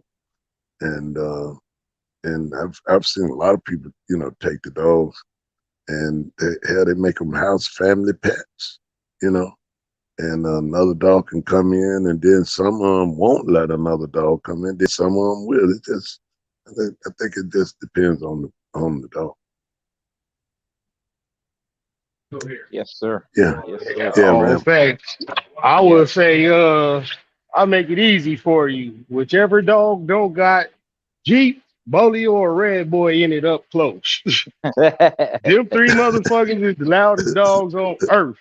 And Yeah. if you got them all crossed into each other, I hope you live somewhere far with no goddamn neighbors. I mean, this is real easy for you. If none of them dogs is in there up close, you good. Yes, sir. But see, we down here in the country, and you know, so I would have mine spread it out, you know, throughout my yard, and Yeah, that's so Gucci. yeah, and I you know, I'm gonna tell you, man, you know, like the joy of having a yard full of dogs is an energy that you, if you haven't experienced it, you won't know what it feels like until you do. And to be able to walk out your back door and you see these jokers flying like they flying through the air, you know, they just glide, and you know what I mean? You could just stand and just, you ain't even got to say nothing. They just see you. Because they see you, they become so joyful that they just start acrobatically running and jumping, and you know what I mean? Man, that's a hell of a sight, man. It's like, man, you know what I mean? It's Hell yeah. Now take that feeling and yeah. put it on. You got a whole yard full of bad motherfucking dogs with titles on them. Man, ain't nothing like that in the world. Champion, winner, Yeah. champion. That shit is fucking great. You know, that's when you know you have arrived. Like, hell yeah, I go outside, I'm feeding goddamn gangsters. Yes, sir. Yes, sir. Yeah. Are you back, bro? Bet. Yes, sir. Yeah. My bad, man. I had to take a phone call Yeah, real quick. you all right. But yeah. You all right. Barbara Shad, salute to you in that super chat. Appreciate the love. He says, "What's your thoughts on alligator and Hammond's blood?" Hey, you know what? I apologize if I missed your super chat earlier. Somebody else asked that same question. If that was you, I apologize to whoever it was. I forgot to get to it. Alligator Hammond's blood. What's your thoughts on that, Mr. Garcia? Yeah, those were some good dogs. First one I seen was Ronnie Anderson's champion Brutus. He was off of Rufus and a Bully Son bridge. And then in Europe, Limey Kennels had one. Same thing off of Rufus and a different Bully Son bred bitch. Champion Spike was bred that way. He was in Europe. He was sent to Europe, and he won 2 or 3 out there, and then they sent him back to Kelly. Won his 3rd or his 4th. I forget how many he won. But and then Scratch and Stitch had a lot of that stuff. Down from Brutus and Redman, and they had a little bitch too. But them dog, they were good all around athletes. They could do a lot. That dog, that show I mentioned where I did 4 dogs and the last one went 231. The dog I lost to, Champion Clorox, was bred that way. Smart, rough, you know. They're good dogs. The ones I seen were the Rufus Bully Son mainly, and let me think. I don't know who else all had it, but that the Southwest was full of them dogs. Oklahoma, part of Texas, going back to New Mexico and Arizona. There was a lot of them dogs going around. I liked them, even though they were competitors of mine, you know, rivals or whatever, you know. They were good dogs. They could do it all pretty much. Not really the bone crushing type, but just good, solid athletes. Had good mouth, smart, rough, hit you here, there, go wherever they needed to go. good wrestlers, good balance. Yeah, I like them dogs. Fuckers. Yes, sir. What Hey, Stu, what? I felt that when you said them fuckers. You caught that, huh? Them is some hard dogs to get past, though. When you go against the good one, you like, God damn. Yeah. Like, This motherfucker all big and shit. Yeah, like He that. looking like ain't no way he on weight. That motherfucker be 2 grams under, yo. You like, fuck. Yeah. Big motherfucker, man. Even my, when we did that show, and like I said, I came up 2 pounds, but even at the show, my partner was there, and they brought Clorox out, and he goes, God, dog, that dog's big. He goes, let's forfeit. I said, fuck that. I'm gonna do it. But he looked like he was a 39-pound dog in a he in a 50-pound dog body. In a 50, yeah, exactly, like that. See, it's got me fucked up. I can't even talk no more. That motherfucker. Yeah. What's your take, Brother Boone? What's your take? Okay. Go ahead with the question. I was laughing. Yeah, the alligator and the Hammonds, though. Well, I sold a bitch I had bred off. She was off Brandy Girl and Mr. Bulldog. I had a bitch off there, and I bred her to my crazed red dog, which was off of Witless Ike and Bam Bam. And I sold one of the pups to a friend of mine, and he bred it to Irish Jerry stud dog. And Irish Jerry called me and said, man, I just want to know the dog came from you. I said, yeah. And he said, man, any dog on my yard you want to use, you welcome to it, this way back then. And he bred her, he took the pups, and it's a dog that they made a lot of noise with, or got a lot of good dogs off, was the JJ dog. And so my Best Busy is in that pedigree. And so, I think, I don't know if Jerry made the cross with the alligator stuff or Mona Watts made the cross with it. But anyway, I talked to her one time, and she told me, she said she loved the way the dogs look. They was athletic athletes. You know what I mean? And she do a lot of them APD shows and stuff like that. And old dogs look pretty good, man. And then the Hammonds dog, back then they used to say they would have mouth, and so. I think, like I said, in every line there are good dogs. It's not a line out there that don't produce a good dog. You can go from here to any part of the country, and then you're gonna have. When I say any part of the world, and the people are gonna have good dogs. So yeah, they were good dogs. Oh, another one I just want to mention is that the sire to that champion Clorox was Champion Beast, and he beat Champion Bullshit in almost 2 hours. So his name was Bullshit. Yeah. They named him Bullshit. Yeah. Because he had a different name. I think his name was Cowboy or something. So my buddy's talking to the guy who got him, and the guy told him, I paid $250 for that dog. That was after he was 2 dog schooled and all that. We saw him roll. Bullshit. We saw him roll. And my buddy goes, that's bullshit. $250. And that's where he got his name from, Bullshit. Okay. I'm glad you mentioned that, because I was trying to figure out how the hell he get a name like that. Yeah. He was a white dog down from that Crenshaw Snow and Champion White Bandit. Yeah. Okay. But yeah, Bullshit was a good dog, but that Beast beat him. He was old. He was probably over 7 years old. Not to say, Beast wasn't a good dog. He was. But he's another one of them fuckers that won.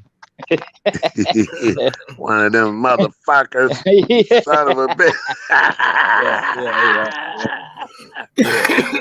I may not like you, but I'm gonna respect you. That's for damn sure. They were good dogs, man. They were impressive. They're good dogs.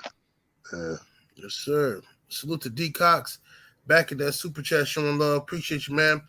He says, I'm 22. I feel like there's a real gap between young dog men and the OGs. The only way to get knowledge is through someone who's blood or related in books.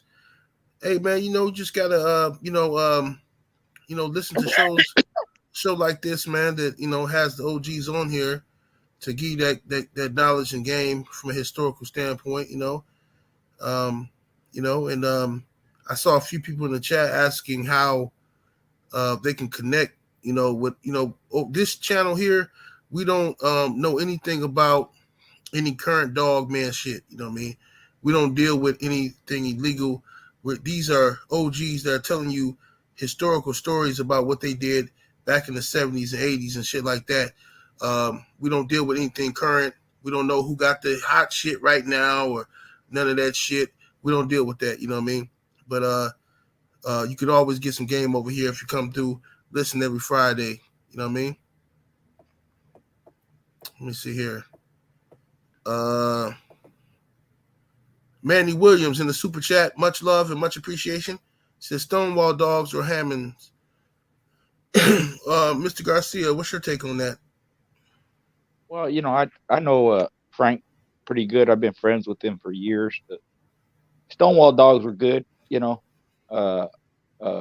just going by bloodline, my preference would be those versus the Hammonds dogs. The not to knock the Hammonds dogs, but one of the negative things about them is some of them are man biters. That's about the only knock I can give them. Because they got a long list of wins. You hear all them. What was their name? One of them was 14-time winner and shit, this and that. They traveled and beat all kinds of people. They're just dozens of good Hammonds dogs. Even like I said, across the pond in Europe, they're all over. It's just a matter of blood that I have a preference for the Stonewall dog because Frank and I've been friends for years and years. We were going to make a breeding back then, but things kind of went south. It would have been a good breeding, like Big Red to one of his daughters, a Stonewall, like that. They're good dogs. Like Rossman was saying, they're good in everything. That would be the only thing I could say would be my preference. Doesn't mean one's better than the other either, So, just go with what you like. You can't go wrong if you get good dogs, however they're bred. Right. Yes, sir. Roster man, what's your take on Stonewall dogs or Hammond's dogs if you had to choose? If I had to choose, I would choose each one of them. They got a good dog in them. Yes, sir. A lot of people get locked on certain things. I just think when they good, they good. It doesn't matter how they bred when they good. So and if that's what's available, then there you go. If you got other options, then there you go. But there's good dogs in all lines, and I like to believe that everybody that started a line or have a line or like a line, that they all have good dogs. And I know that to be a fact. You know what I mean? There's good dogs in all lines, There's good dogs, Yeah. Hell, if you like them both, get them and put both of them together. Then you don't have to choose, Well, just buy some of both of them. You got them. Yeah. Which Stonewall 7-8? Which one? They talking. Well, the question just say Stonewall. You know what I mean? But Stonewall dogs or Hammond's dogs. Breed. A line, okay. a line of those. Yeah. You talk about the Roca stuff. Hell Yeah. no. You know, I be hating on that shit. It's good shit though. I'm just be capping because I lost for some of it. Yeah, Hey, no, it's hold good on, hold stuff on, though. hold it, man. Hey, hold it, man. You forgot the term. Them fuckers. Them motherfuckers. Yeah. Them funky motherfuckers. But no, there's some good durable dogs though when you get a good one if we talking about them. The Hammond's dogs is too though. I'll give y'all the game one more time. Like, cause we had some of that shit. We just had to recently put our old bitch down. And she was a REDBOY Hammond's cross. 2-time winner, fucking 3-time fucking been ducked by some good name brand motherfuckers had fed that forfeit. They ain't want to see that bitch. So if you is in the line of Hammond dogs, put some good REDBOY with that shit, man. And after you win, you know, just shoot me my 10% for giving you the game. There you go. There you go. Yes, sir. Yeah. I had like I said, I told this story before, but I had a bad I'm not a good person to ask about Hammond's dogs because I grew up around people who had the only guy I knew who had a yard full of Hammond's dogs. He was a bad dog, man. He kept trash. He kept a yard full of trash, and all his dogs used to get stopped and shit like that, and he would never call none of his dogs. You know what I mean? And that was my impression of the Hammond's blood until I got into my 20s and started running into people who had some who knew what they was doing with some good Hammond's dogs, and it changed my opinion of it. So but I've seen some good Hammond's dogs out there in my latter years, 20 plus, and then Stonewall dogs. I'm a fan of Stonewall dogs. I got some Stonewall blood myself. You know what I mean?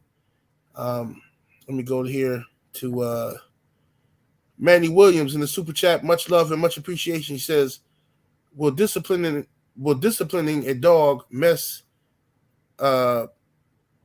with them for the woods?" Well, okay. So he basically saying, "Will whooping the dog's ass? You talking about? Will I fuck up a dog's confidence or something? Is that what you're saying? Will disciplining a dog mess them up for the woods?" What's your take on that, Mr. Garcia? I'm kind of with Ross the man. There's very few reasons to hit a dog even, and it's different if you smacking them or you trying to, like that. Maybe they, you trying to redirect, whatever the fuck they call it. But it's like anything else. If you beat something bad enough, that you're gonna break their spirit. With bulldogs, any good behavior, even let's say, something was to get off the chain and kill my daughter's pooch or something, I wouldn't discipline them for that, because to me that's just natural instincts they have. I would consider it good behavior, so I'm not gonna discipline them for that type of behavior. If they're attacking somebody, a true man eater, I kill them. But just because a dog does something you don't like, that's not a reason to hit them or discipline them harshly. Some people don't have patience with the dogs, or they don't understand the dogs. They think that even if it's obedience trained and you can tell them sit, stay, and all that, they understand what no means. When they're focused and their instincts of a pit bull come out, you can't, there's nothing you can do about it. You just have to accept it. It is what it is. Have control of the dog. Don't allow those accidents to happen, or put them in those situations where you think you can trust the dog, and then he jumps on your cat. But there's really no reason, at least what I use my dogs for, to discipline them that way. It's even like for instance, my kids, I'd have them go out there and I'd have them with a stick, right? And this was just a way to keep the dogs from jumping on the kids and knocking them down. So they go up there with a stick, right? The dog want to jump, and they kind of tap them on the head, right, and say no. You do that repeatedly, and pretty soon, when the dog comes up like that, you just say no, and the dog, he wouldn't jump on the kid. But it wasn't nothing harsh. They wouldn't beat them over the head with it. You know, it was just a tool to use to get them to understand not to jump on the children. Me, they could jump, you know, they jump all over me. I didn't give a shit. But I don't really see a reason to discipline the dog that way. But if you do it and you're harsh enough on them, you can break their spirit. You can fuck them up in the head. Whether that, you know, relates to how they behave later, I don't know. I never did it. But, you know, you can fuck anything up if you do it wrong enough. Yeah, some dogs is like I had a dog one time that was I got it when it was, I think the dog was 16 months when I first got I got the dog when he was like almost grown. Beautiful dog, but I mean this dog was, you could tell whoever had the dog used to abuse the shit out of it, because whenever I raised my voice, the dog would instantly like cower. And or if I raised my hand and I'm not trying to hit the dog, it would just cower. And it was super shy and shit like that. And it was always acting like he was getting abused. I'm like, what the fuck is wrong with you? And I had to socialize this dog, take it around my family and pet it and, you know, pretty much baby the dog to let the dog know he was safe, he was okay. You know what I mean? And, you know, it's other stuff I want to say, but I can't say on here. But it's like the dog was, he was animal aggressive, but he wasn't suitable for the box because loud noises would cower him, would make him, he would cower. Like he would attack another dog or something in the backyard. But if I raised my voice, that motherfucker would, he would scratch down as if I was beating him or some shit, you know? Just ruin the dog. Whoever had it ruined him.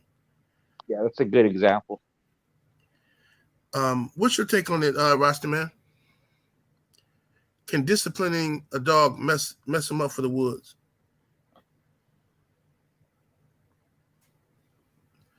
Rasta man, are you there? He might have got a phone call. Yeah, go ahead. Say that again.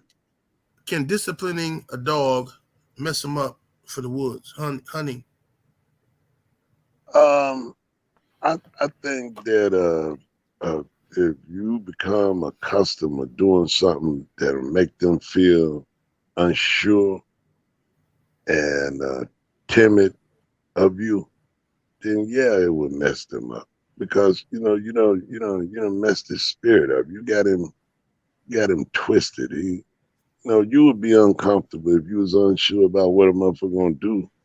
You know, he's gonna slap you in the head, or he's gonna stomp on your toe. You know what I'm saying? You'd be unsure about that. So, yeah, if you not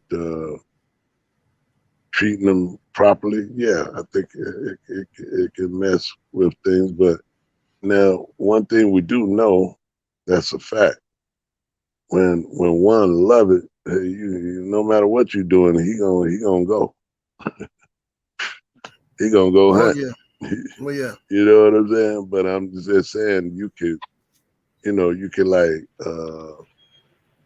physically have them timid, and it's like you breaking them. You know what I mean? With all that madness, you know, you shouldn't beat on them. I think you should just treat them with care, loving, understanding, and try to do your best to get them to understand you, and form a relationship where, you know, they feel equal, and make all the adjustments to get them social, you know, to be sociable, and you'll be fine. But to just beat on them, that ain't no good.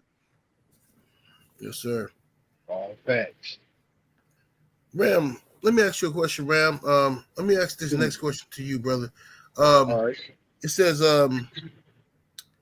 have you ever worked a female while she was in heat?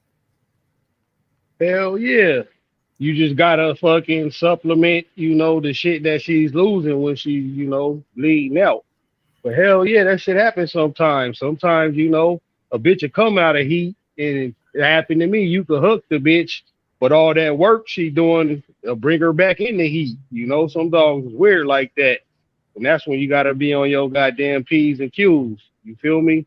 You're going to have to increase the liver because she's losing a lot of iron and other shit like that that'll be in the keep coming out. Called Keep It To Yourself, featuring me, Roster Man, Bakari, Schoolboy, and 7-8 with the 4. Say what now? I was just talking that shit. That's all. Oh, okay. But yeah, you just got to increase certain supplements, man. If she going in the heat while you in conditioning, hell yeah, do it. You know, he'll keep going. Don't fucking stop and pay the forfeit. When that reason right there, though, is why females go last, too, if you guys didn't know. Because males, you do them first, and the male's going to be in there looking for the cooch. Yes, sir. Like all males do. You gonna smell it. Can I inhale it? Right. I let you tell it. You know what I mean? Bars. So she backed it up. Yep. Sure. But yeah, just stay on your shit though, man. If you go through that, don't panic, don't cut no work back, none of that. You're gonna have a bloody meal, of course, but you know, if you win it to win it, you gotta fucking, that's your sacrifice to the game you gotta pay.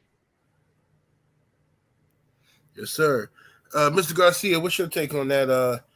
As far as have you ever worked a female that was in heat? No, I never had that mishap, but you know, it happens all the time. It just something with me, you know, that I never had to go through that, but it happens all the time. And like Ram was saying, you got to supplement them. You can work through it. The worst part would be if they're in full on heat when the show pops up, then you might have a problem. And like Ram was saying, you know, you do the females because of that. And it's not just females in heat. Sometimes the males will react just if they smell a female, just the female, not even being in heat.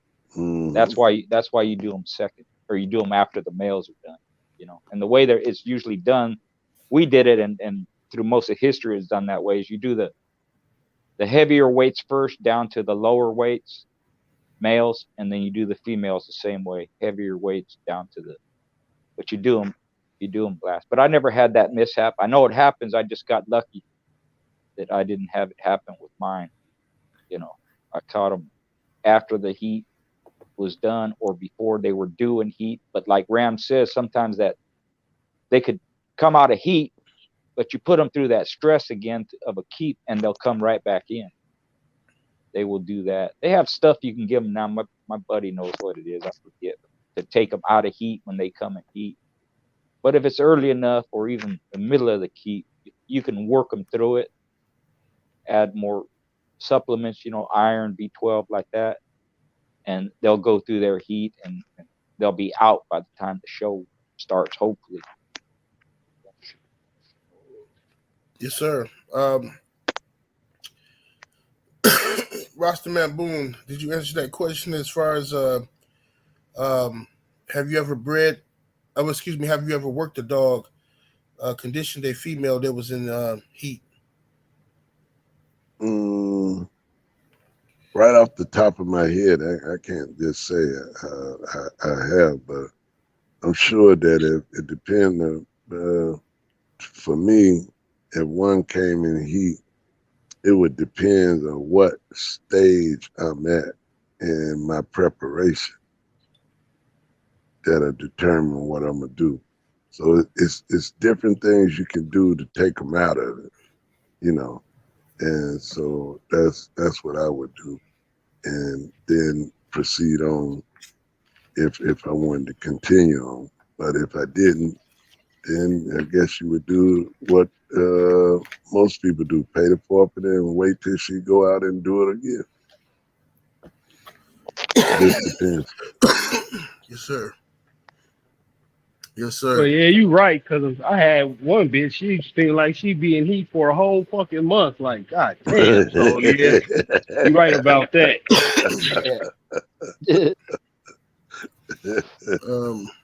Joe Jenkins in the super chat, salute to you, man. He says, any advice on supplements for a skittish dog? I haven't tried any yet. A skittish Well, dog? there's no supplements you could give them. Just start bringing them around with you more. You know, depending on what type of job you got, you know, if you work construction or whatever, start taking them with you every few days. You know, like when I got my pup, I started walking them, you know, on the main street sidewalks where it's traffic, specifically, you know, rush hour, evening traffic, just so he could get used to the noise and the speed and the backwash wind of the cars and all that shit, you know. Take them around, you know, walk them up to my kids' school, you know. All the kids love them, petting them, they all loud and all that shit. You know, it's ways you could bring it out of them. But supplements, nah. Nah, man. You know what I mean? You just There's nothing you could give a dog that's go. If you got a 5 dog, it's nothing you could give them to make them a 10. Be it fucking steroids, food, the motherfucking goddamn cross off of Jesus is not gonna make them a 10. You know, that goes the same with a shy dog. You got to bring it out of them. You know, you got to work on it. That's when you get to see what type of dog man you are. Are you lazy? Are you impatient? Or are you going to listen to what I'm saying and try it? You know, that's going to determine where you at with the dogs. And that goes kind of back to disciplining the dog. I like to say too, whatever your dog do wrong, it's your fault because you're in control of the dog. You the leader. You the leader of your household. That means the dog is part of your household, so you the leader of him too. So initially or eventually it all falls back to you. You got to put that time in and that care and that love to bring them out. You don't got to beat them, you know, to make them shy like that. And it's nothing you can give him if he is shy other than, you know, attention and take him out in public like I'm telling you. Yes, sir. Smash that like button while y'all in the building. If you're in here, you're listening to this good game dog talk, hit that like button, ladies and gentlemen.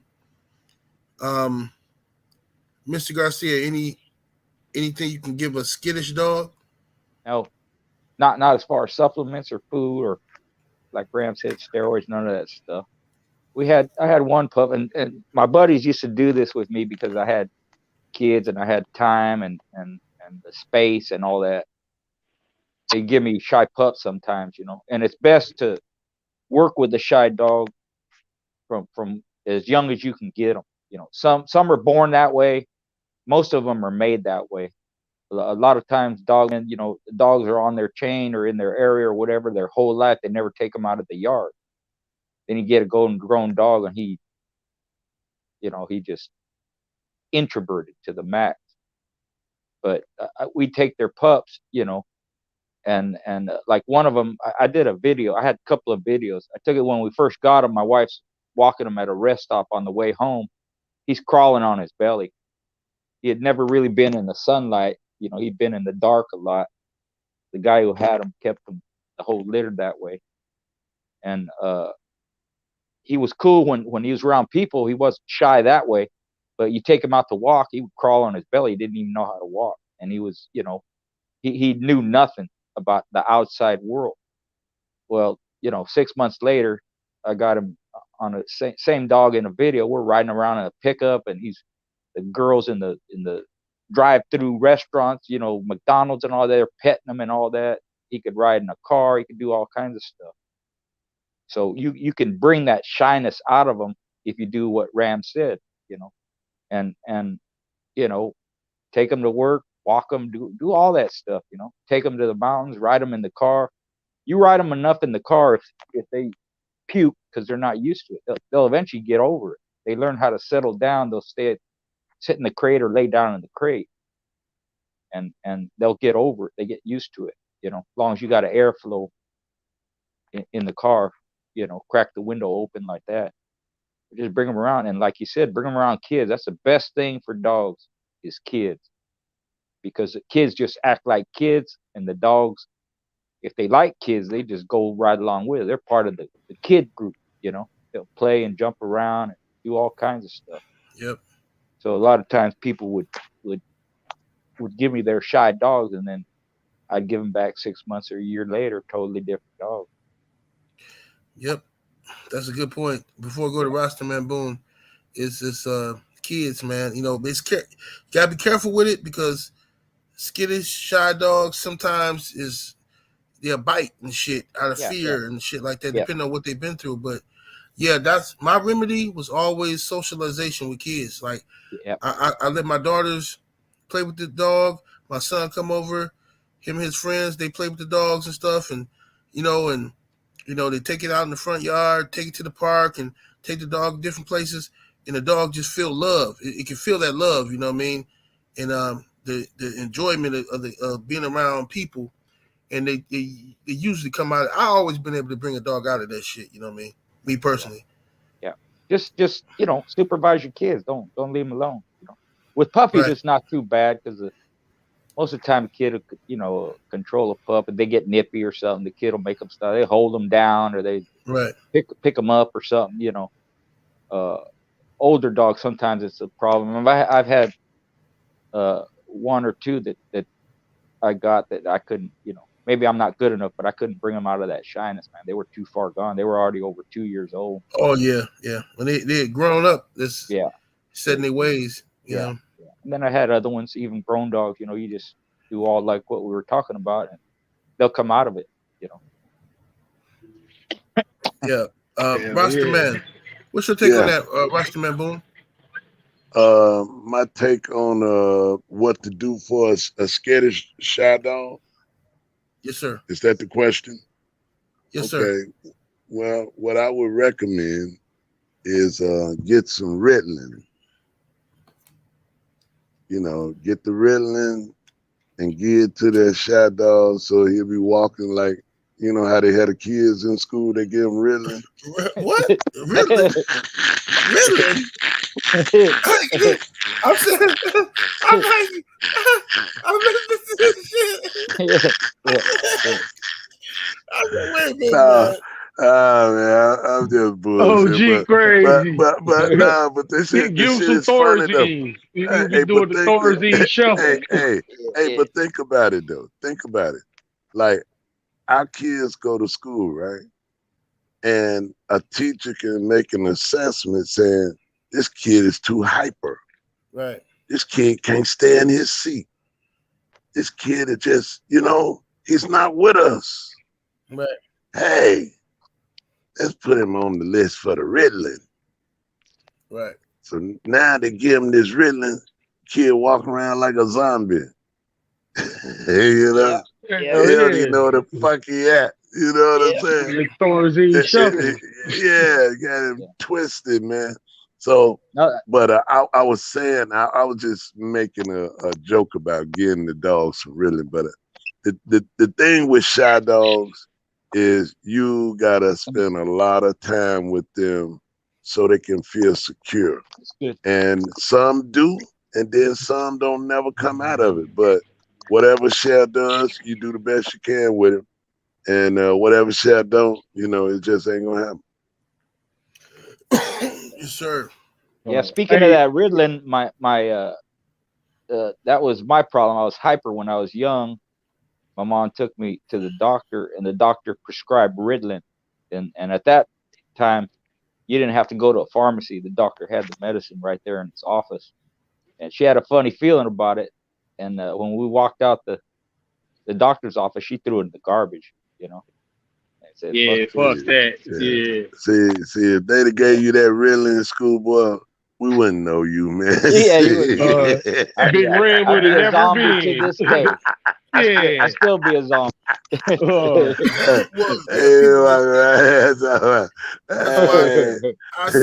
say this all the time on my Patreon. Like people need. I think children. Look, parents are the guides to children. You know what I'm saying? Adults are responsible for how children are developed.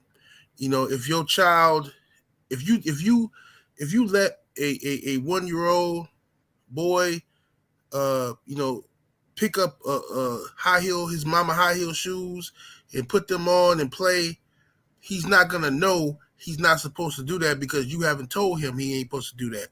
You have to guide your child.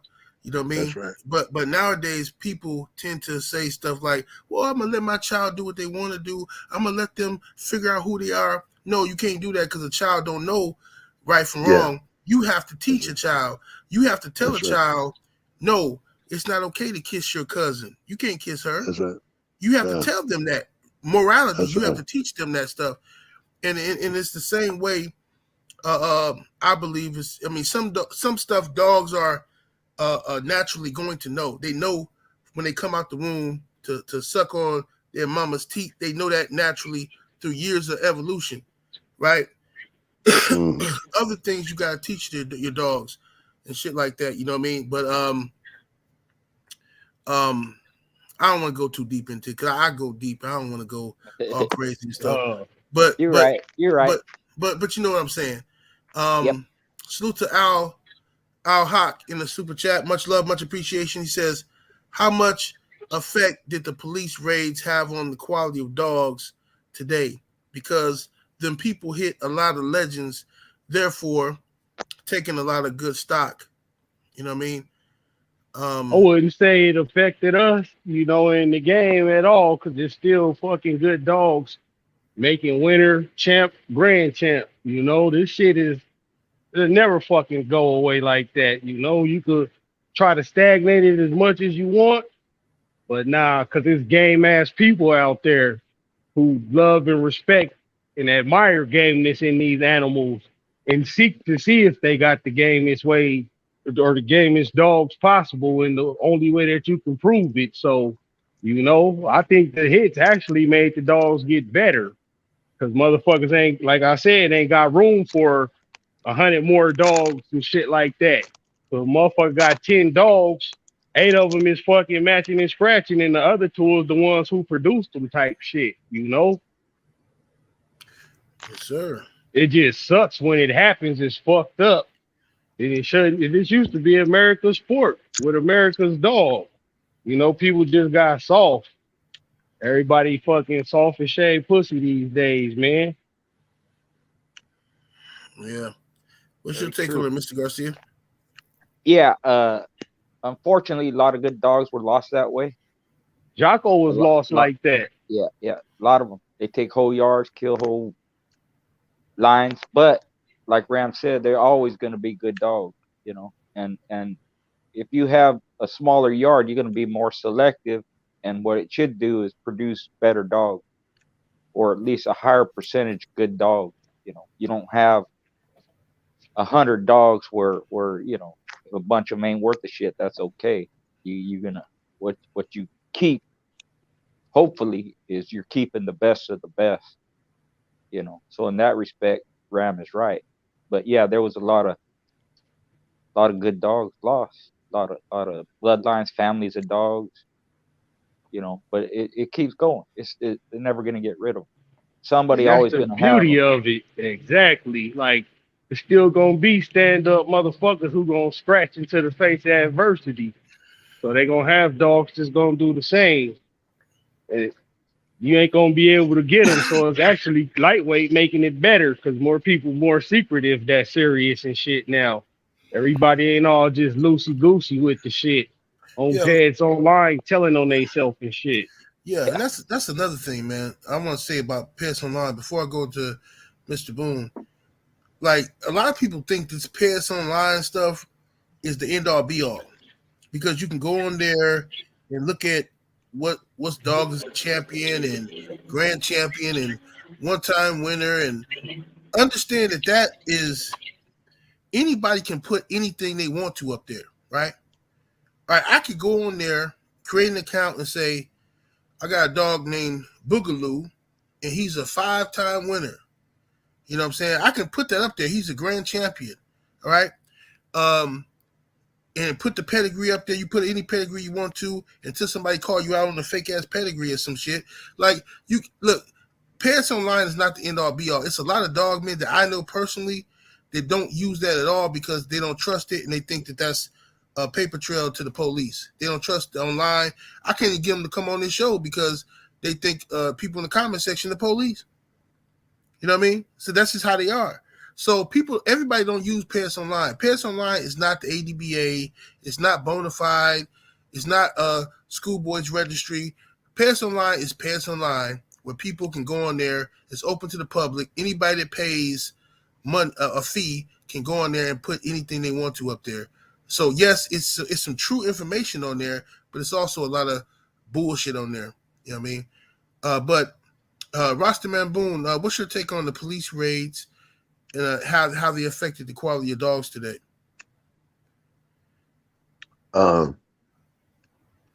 Ain't nothing happened that ain't already happened before, and it's still good dogs.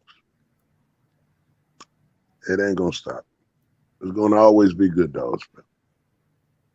It's gonna always be good dogs, always, because people gonna breed them.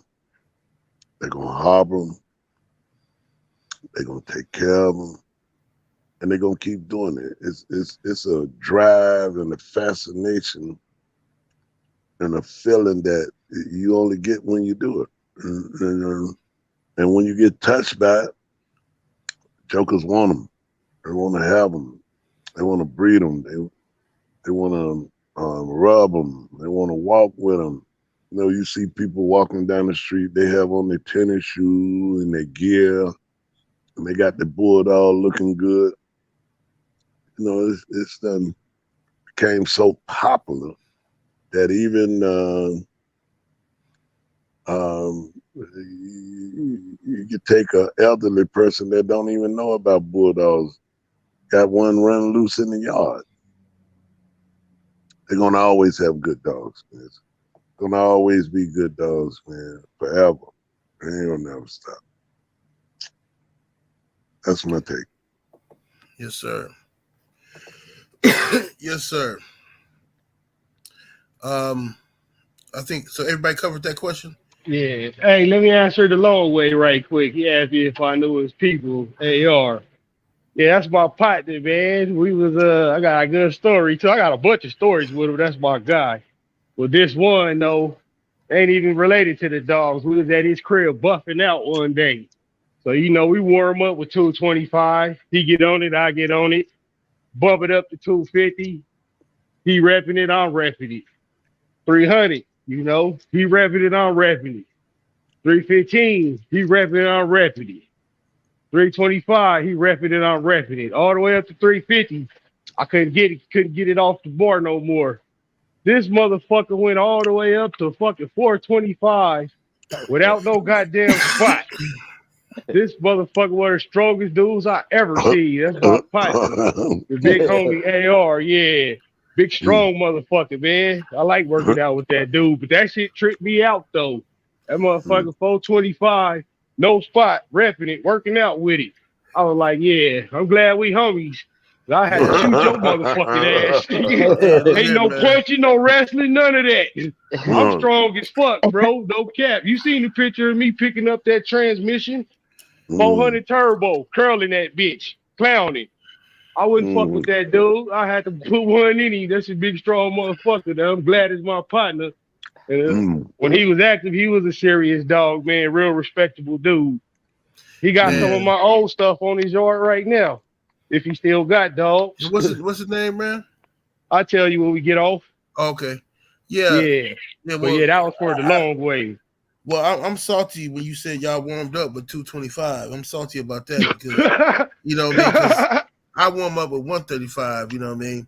You know, I warm up with 135, I gotta stretch my joints, I gotta get at least 2 sets of 20 with 135 in to get the blood flowing. And I gotta do some shoulder raises and shit, some lateral raises with 20-pound weights just to get the blood flowing before I can even go to 225. Because man, my shoulders is all fucked up, bro. All the way fucked up, man. Yeah, I told you should have got that surgery. I got mine. I'm good, boy. I'm on my way back up to 415. I'm trying to get back in the 400 club.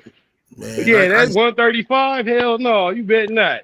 Man, I do fucking man. When I was in my 20s, man, I used to incline 400 on the incline, man. That's strong. That's strong as a bitch. Yeah, because I got short arms. but they thick than the motherfucker. So you Yeah, know, I like, seen you had them 20s on the hang, nigga. I was like, yeah, fuck, that's a yeah, big old motherfucker too. yeah. I can hit that motherfucker easy, man, on the incline. But you know, when it, you know, I got to warm up to get there, because if I just try to show off or something, let the adrenaline be rushing, I'll be in some serious pain afterwards, man. Serious pain. Yeah. But let me go to this question here. Says, salute, gentlemen. Is Queen of Hearts or any of her offspring known to be producers? Brother Boone, what you know about the Queen of Hearts blood as far as it producing? Yeah, there's some champions and whatever off of her. They out there, you know, you got a lot of people breed these dogs, and they don't tell you how they bred, because they don't want you to know. Then you got people that tell you because they want to talk about them. But I'm sure there's some great dogs coming down off that line, as there were great dogs before she appeared. Do you see what I'm saying? Well, yeah, I'm sure some good dogs out there off of it. You know, I mean, I know a few guys that, matter of fact, one of the kids just won, I think he said D1 not too long ago that I heard of, but I don't know. I mean, I didn't see it, but somebody told me about it. But I'm sure it's a lot of good dogs off the Queen out there, man. Yes, sir. Yes, sir. And let's get to this last question before we get up out of here. It's should dogs that won every hunt on steroids have an asterisk next to them, or is it fair play?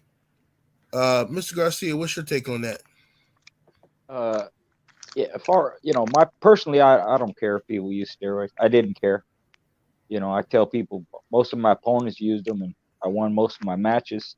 You know, there's a way back in the day, if you look at the old rules, there was a rule that said no doping, right? No what do they call it back? No hypos, no doping. Hypo like a hypodermic, you know. Right.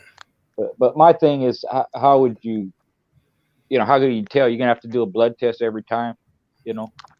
It's something that's in the dogs. It's accepted. I wouldn't call it cheating, you know. I wouldn't, it even back then. I mean, like I said, how you gonna test it? You have to have somebody that knows how to test it. You're gonna have to draw blood. People ain't gonna like that if that's how they test it. I don't even know how they would test it, but draw blood. Yeah, I wouldn't say it's unfair or cheating. You know, it's been around too long, and there's enough people that don't use them that can win against a dog that does use it, and there's a lot of people that use it and used it and did win. So I'm neutral on that. I didn't care, you know. Use all the shit you want, use whatever you want, you know. A good dog's a good dog.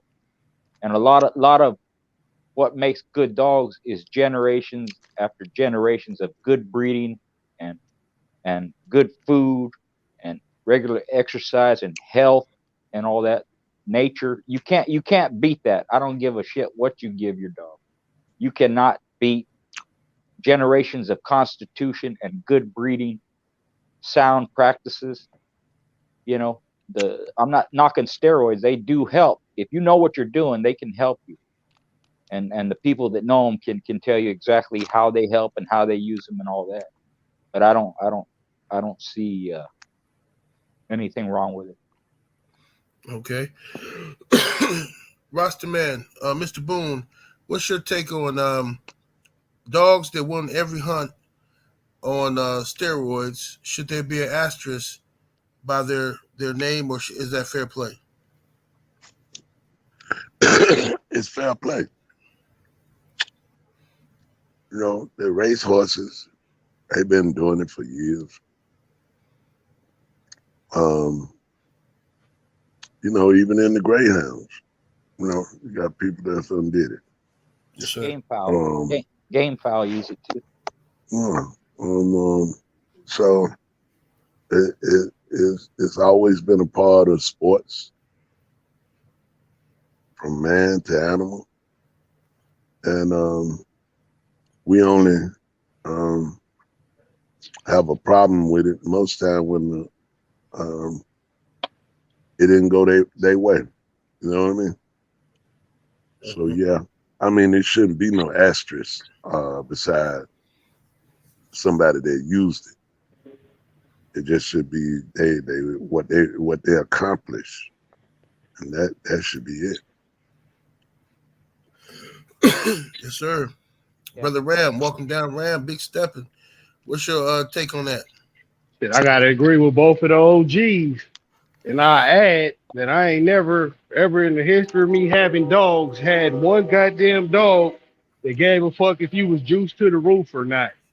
Motherfucking dog don't care how you bred or how you fed, motherfucker. He just wants you dead. You feel me? Bars. I don't care. I didn't fucking tried it, got good at using it, won with it, and lost on it.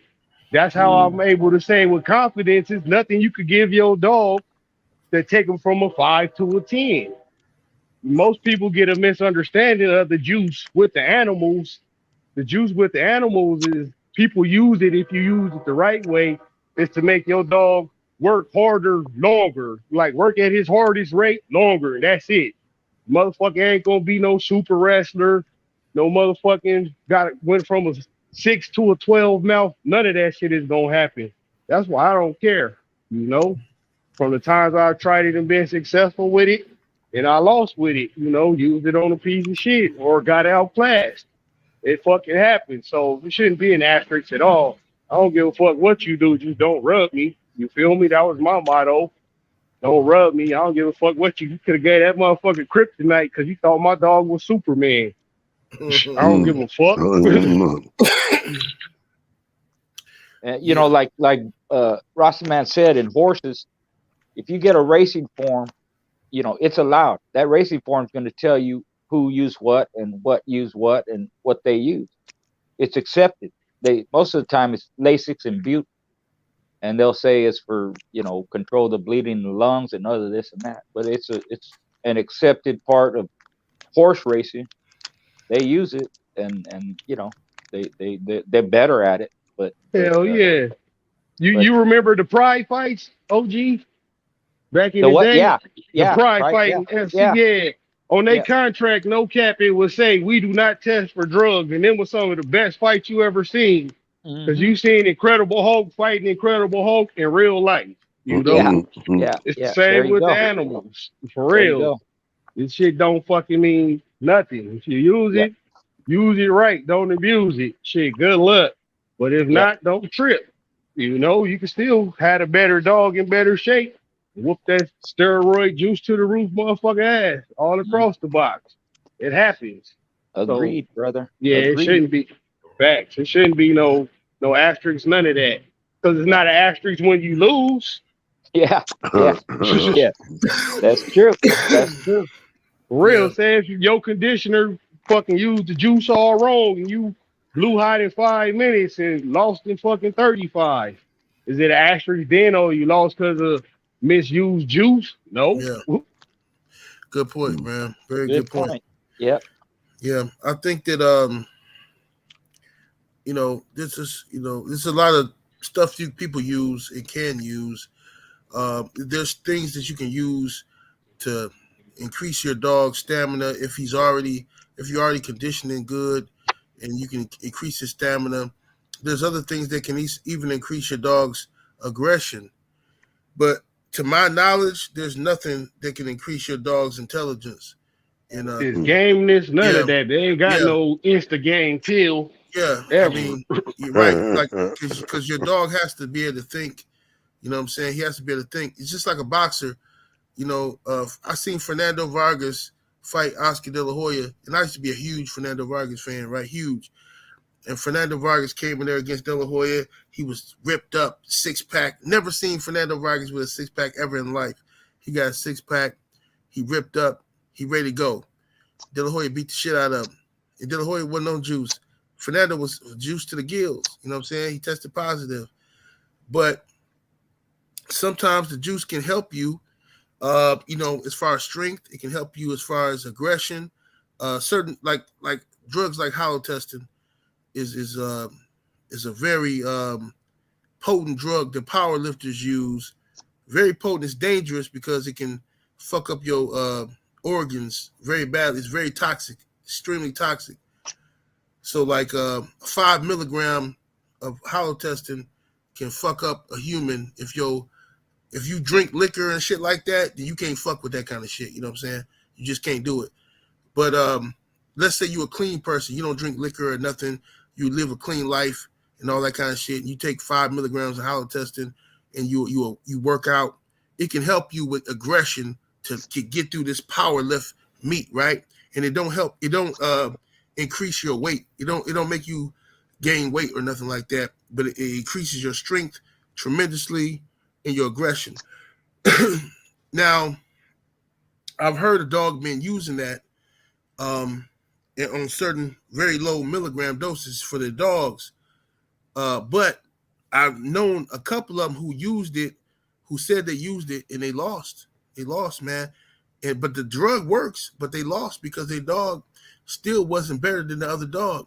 Even though it was more aggressive, it wasn't smarter than the other dog. So if you got another dog that's more intelligent and knows how to work itself out of situations, and this dog is just full of the juice, is so aggressive and it's coming forward, yeah. It's just dumb game. That's not gonna help you. You know what I'm saying? You can't listen. If Schoolboy is a master chess player, but I take a drug that's gonna make me super aggressive, I don't give a fuck about nobody, I'm still gonna get my ass kicked in chess. You see what I'm saying? And I think that a lot of people forget that in the dog game, physicality is very important, but the mental aspect of it is important as well with these dogs. And people forget that. They just focus on the physical, but the mental aspect is very important. You know what I mean? And Good point. I haven't seen any dog, or I haven't seen any drug that can deal with that mental. When they come out with some mental shit, I'm gonna take that shit my goddamn self. You know what I mean? You know How what I mean? Ritalin? How about Ritalin? You know, when they come out with some shit that can make me figure out a bank safe combination, I'm gonna take that shit. You know what I mean? Where that limitless pill at? yeah, exactly. That limitless pill. You know, but you know, we've been on here cooking real good, man. Anybody got any last words on that? Did you get all the super chats? Yeah, we got all of them. Yep. All right. Oh shit, I'm good, man. This was a good cook, bro. Hell yeah, man. I appreciate the OG stopping by and staying up late with us. Yeah, yes, sir. That's always appreciated, man. Yes, I learned shit from y'all too. You know, this class for me too. So I ain't no fucking know-it-all, be-all motherfucker. I'll still learn shit too. Here, That's me. good. I learn every time, brother.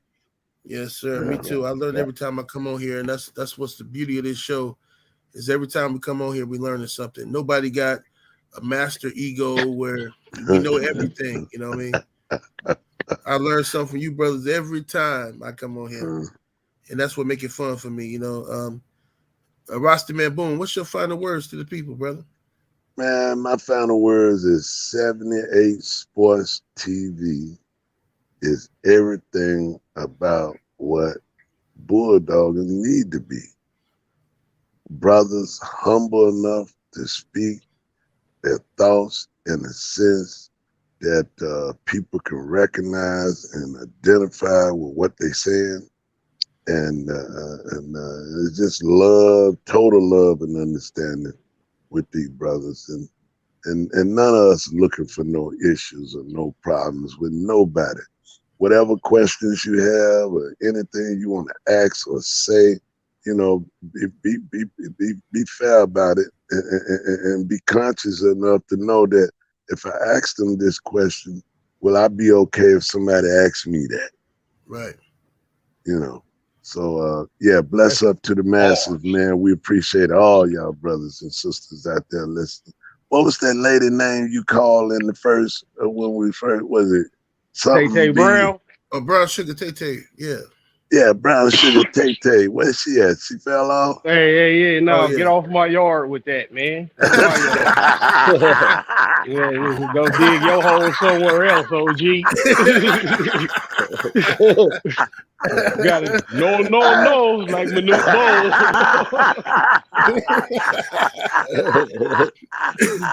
Brown Sugar.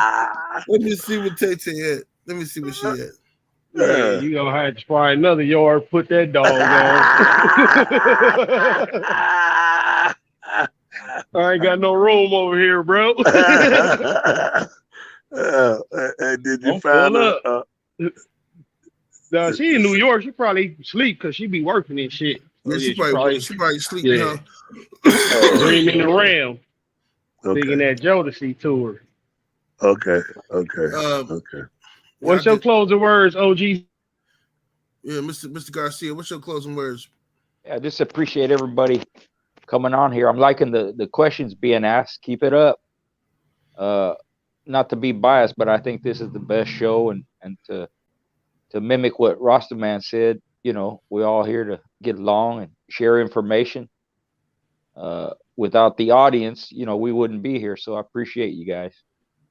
And salute to everybody. Yes, sir. Make sure y'all check out Mr. Garcia on Facebook Messenger and sign up. Boy, get your dog registered, man. I'm telling you. I'm going to tell you until everybody registered ain't shit with them. It's the best shit out, man. No cap. I fuck with him. So, yeah, that's why I'm telling you. I ain't getting no money from him, no kickback behind the scene, none of that. The shit is that good, though. Like, I done spent probably tens of thousands on papers and shit, and they all fucking somewhere I don't even know. Schoolboy shit, I'll put it in a frame. You feel me? Yeah. Schoolboy got that good shit, man. Much appreciated. Yeah. Walking down Ram, why don't you give everybody a disclaimer, man? Hey, man, you already know none of this shit is intended for, nor should it be used for any illegal purposes. These all past events way longer than 10 years ago. We ain't got no active dogs, none of that. If us who do got dogs, they literally pets. You know, we earned the right to have some fucking bulldog pets now. Other than that, man, it's the weekend. Be careful. Seems like 2022, don't nobody give a fuck more than 2021. So, you know, keep your head on the swivel. It's the weekend. Don't be out there drinking and driving. And, you know, if you find yourself striking out and the club lights come on and you with that, you know, that fucking Wookie, just remember to pull out, man. Yes, sir. We got somebody in the super chat. Robert Tucker back in that super chat. Appreciate the love, man. He said, don't forget the contact info 78. Yeah, I'm gonna put something together for y'all, man, and we'll be able to have it in the description. I'm gonna have it in the description of the future shows where you can contact the members of the panel. And just address it specifically to who you asking, because we'll all have access to whatever we're gonna use for it. You know, so just you got a question for Boom, OG Garcia, myself, 7-8, OG Bach, anybody, just address it to them, you know, and that's it, and get back at you expeditiously. Yes, sir. And I want to say salute to the chat. Thank y'all for joining us for another successful week, man. Smash that like button. Like Schoolboy said, this is the best show around when it comes to the Gamedog Talk, man. We give y'all this good information. We got expert panel to give y'all that information, man. And we hope to see y'all again next week, next Friday for Gamedog Talk. Y'all be well. Y'all take care of yourself. Take care of your families, man. Enjoy yourself. Don't be drinking and driving out there in these streets, man. See y'all next week, man. Peace. Peace.